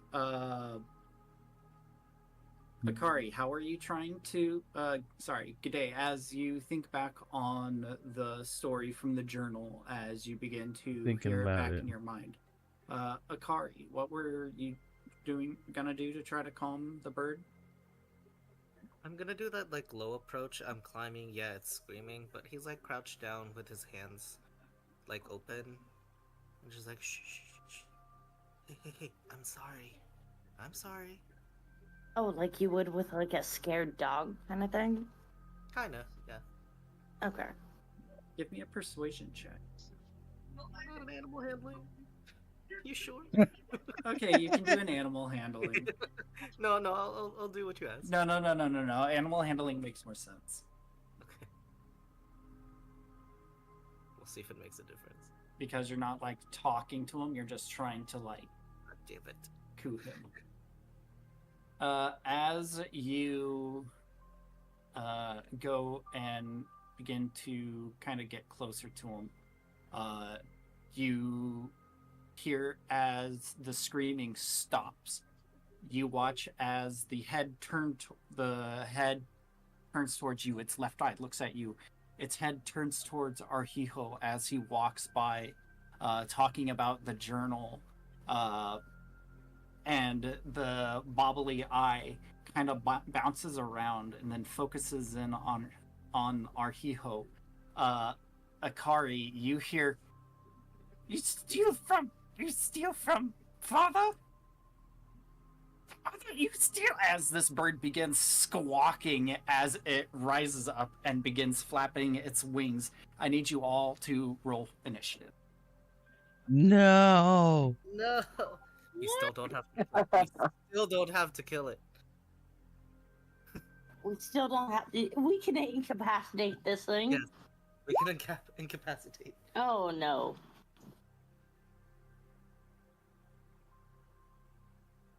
We can incapacitate. Oh, just use this large rock instead. Smash.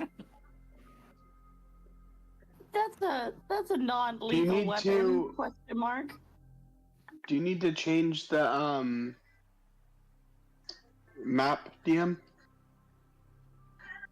Yes. Because you were back with it. There you go. Sorry about that. Thank you. Oh no, you're good.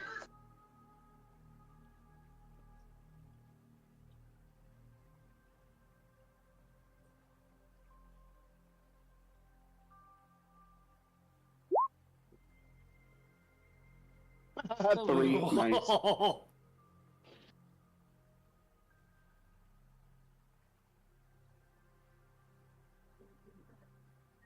So I do still have a fish in my inventory.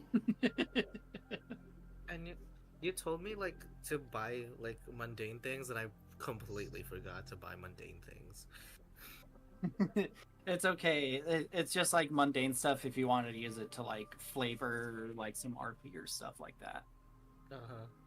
Yeah. If I knew, I would have bought a net. Mainly for fishing, but I don't want to spear this thing. I do still have a bass. Maybe I can throw a fish to the bird. Who's initiative? So, okay, we're missing good.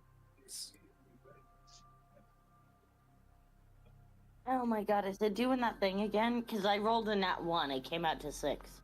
Yeah, I saw that. It I guess I didn't think that you had the token selected, but no biggie. All right, as this bird thing begins flapping its wings, Akari, you hear it begin babbling on about thief, thief, stealing. As this bird bobbles its eyes, it looks at Oro and it squawks as it begins running and jumps off of its nest. And that is where we'll end the session. Nice. Oh God. Oh, no. As it begins charging at Oreo. Oh no. Epic. Hope you guys are Well, ready it to looks fight like we're the gonna have to. stupid bird. Yes, it looks like we're gonna have to kill us a bird. Looks like we're having chicken tonight. Hey, yo, we haven't gotten there yet. Be able to subdue it?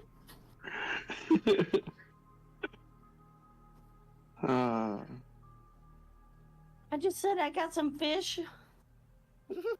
Kari can still kind of maybe try to a little bit talk to animals. I'll run my eyeballs back and forth and screech. I left all my ingredients in the room. I bought fish too. I had fish, but I think this thing might Aww. We can offer shiny things. Oh, this last part was sad.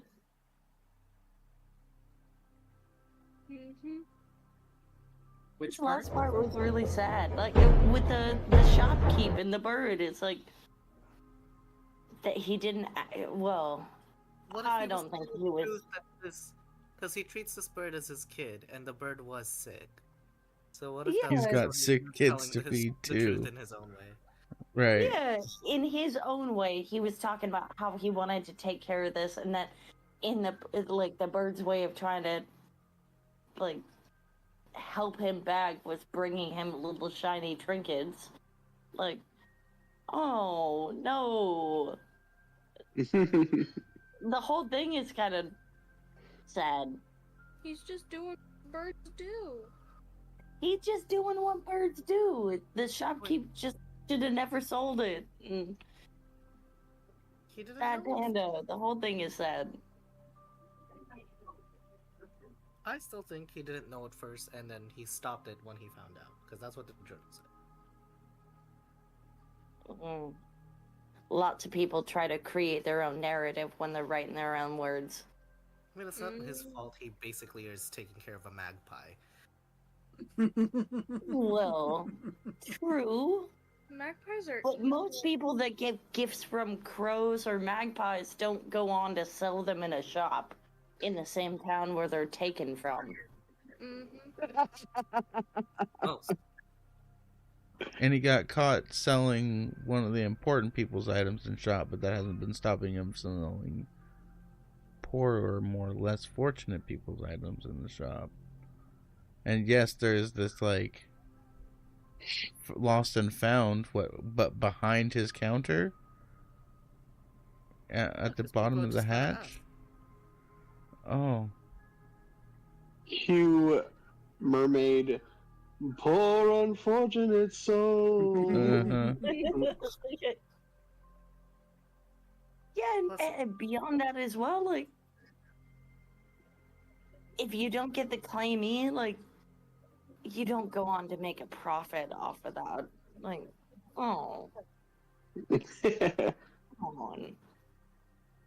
You tuck it in a corner and wait for the person to come. After you post, notices saying, hey, this thing came in and I think it might be valuable. Can you come in and explain it to me? Kind of thing. I don't know. Does anybody in town know to ask for it? Well, did he tell anybody? Oh yeah, I have this bird that steals your guys' stuff. If you're losing anything, come check out with me. I mean, obviously the things that this bird is stealing is important enough that a gaggle of children created a guild in a secret alley to come enact revenge. The bomber kids, right? Let's see what it is. The bomber. Yeah. The bomber children. Yeah. Bummers. I don't know. This is a conundrum of humanity.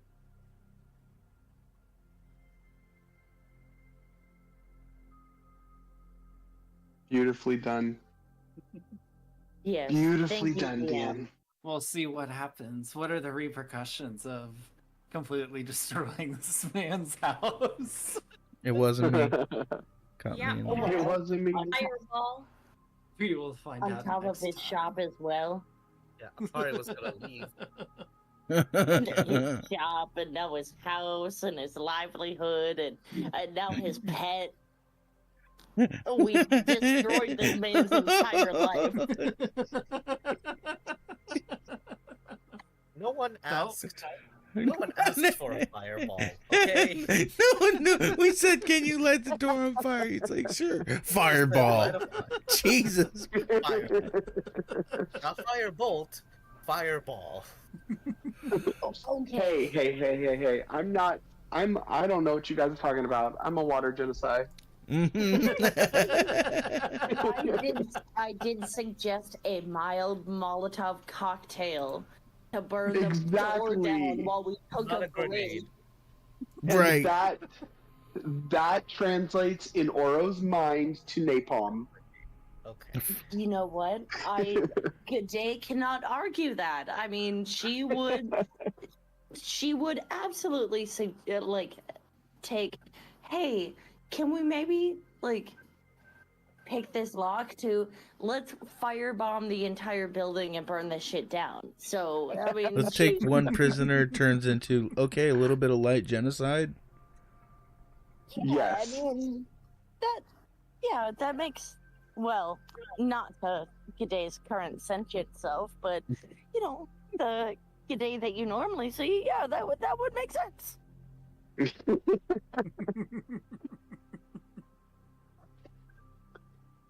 All right, my friends. Well, you guys have a beautiful night. Yes, you as well. Yes, you guys have you a as great. well. Thank you for playing this stupid game with me. Thank you. Thank you. Of course. Anyone want to do a journal entry? You're more than welcome to. Otherwise, much love, and I'll catch you guys next time. All right, much See you love. next weekend. Much Night. love. Bye. Okay, good night. Good night. All right, guys. Barb, thanks for coming by, joking around a little bit.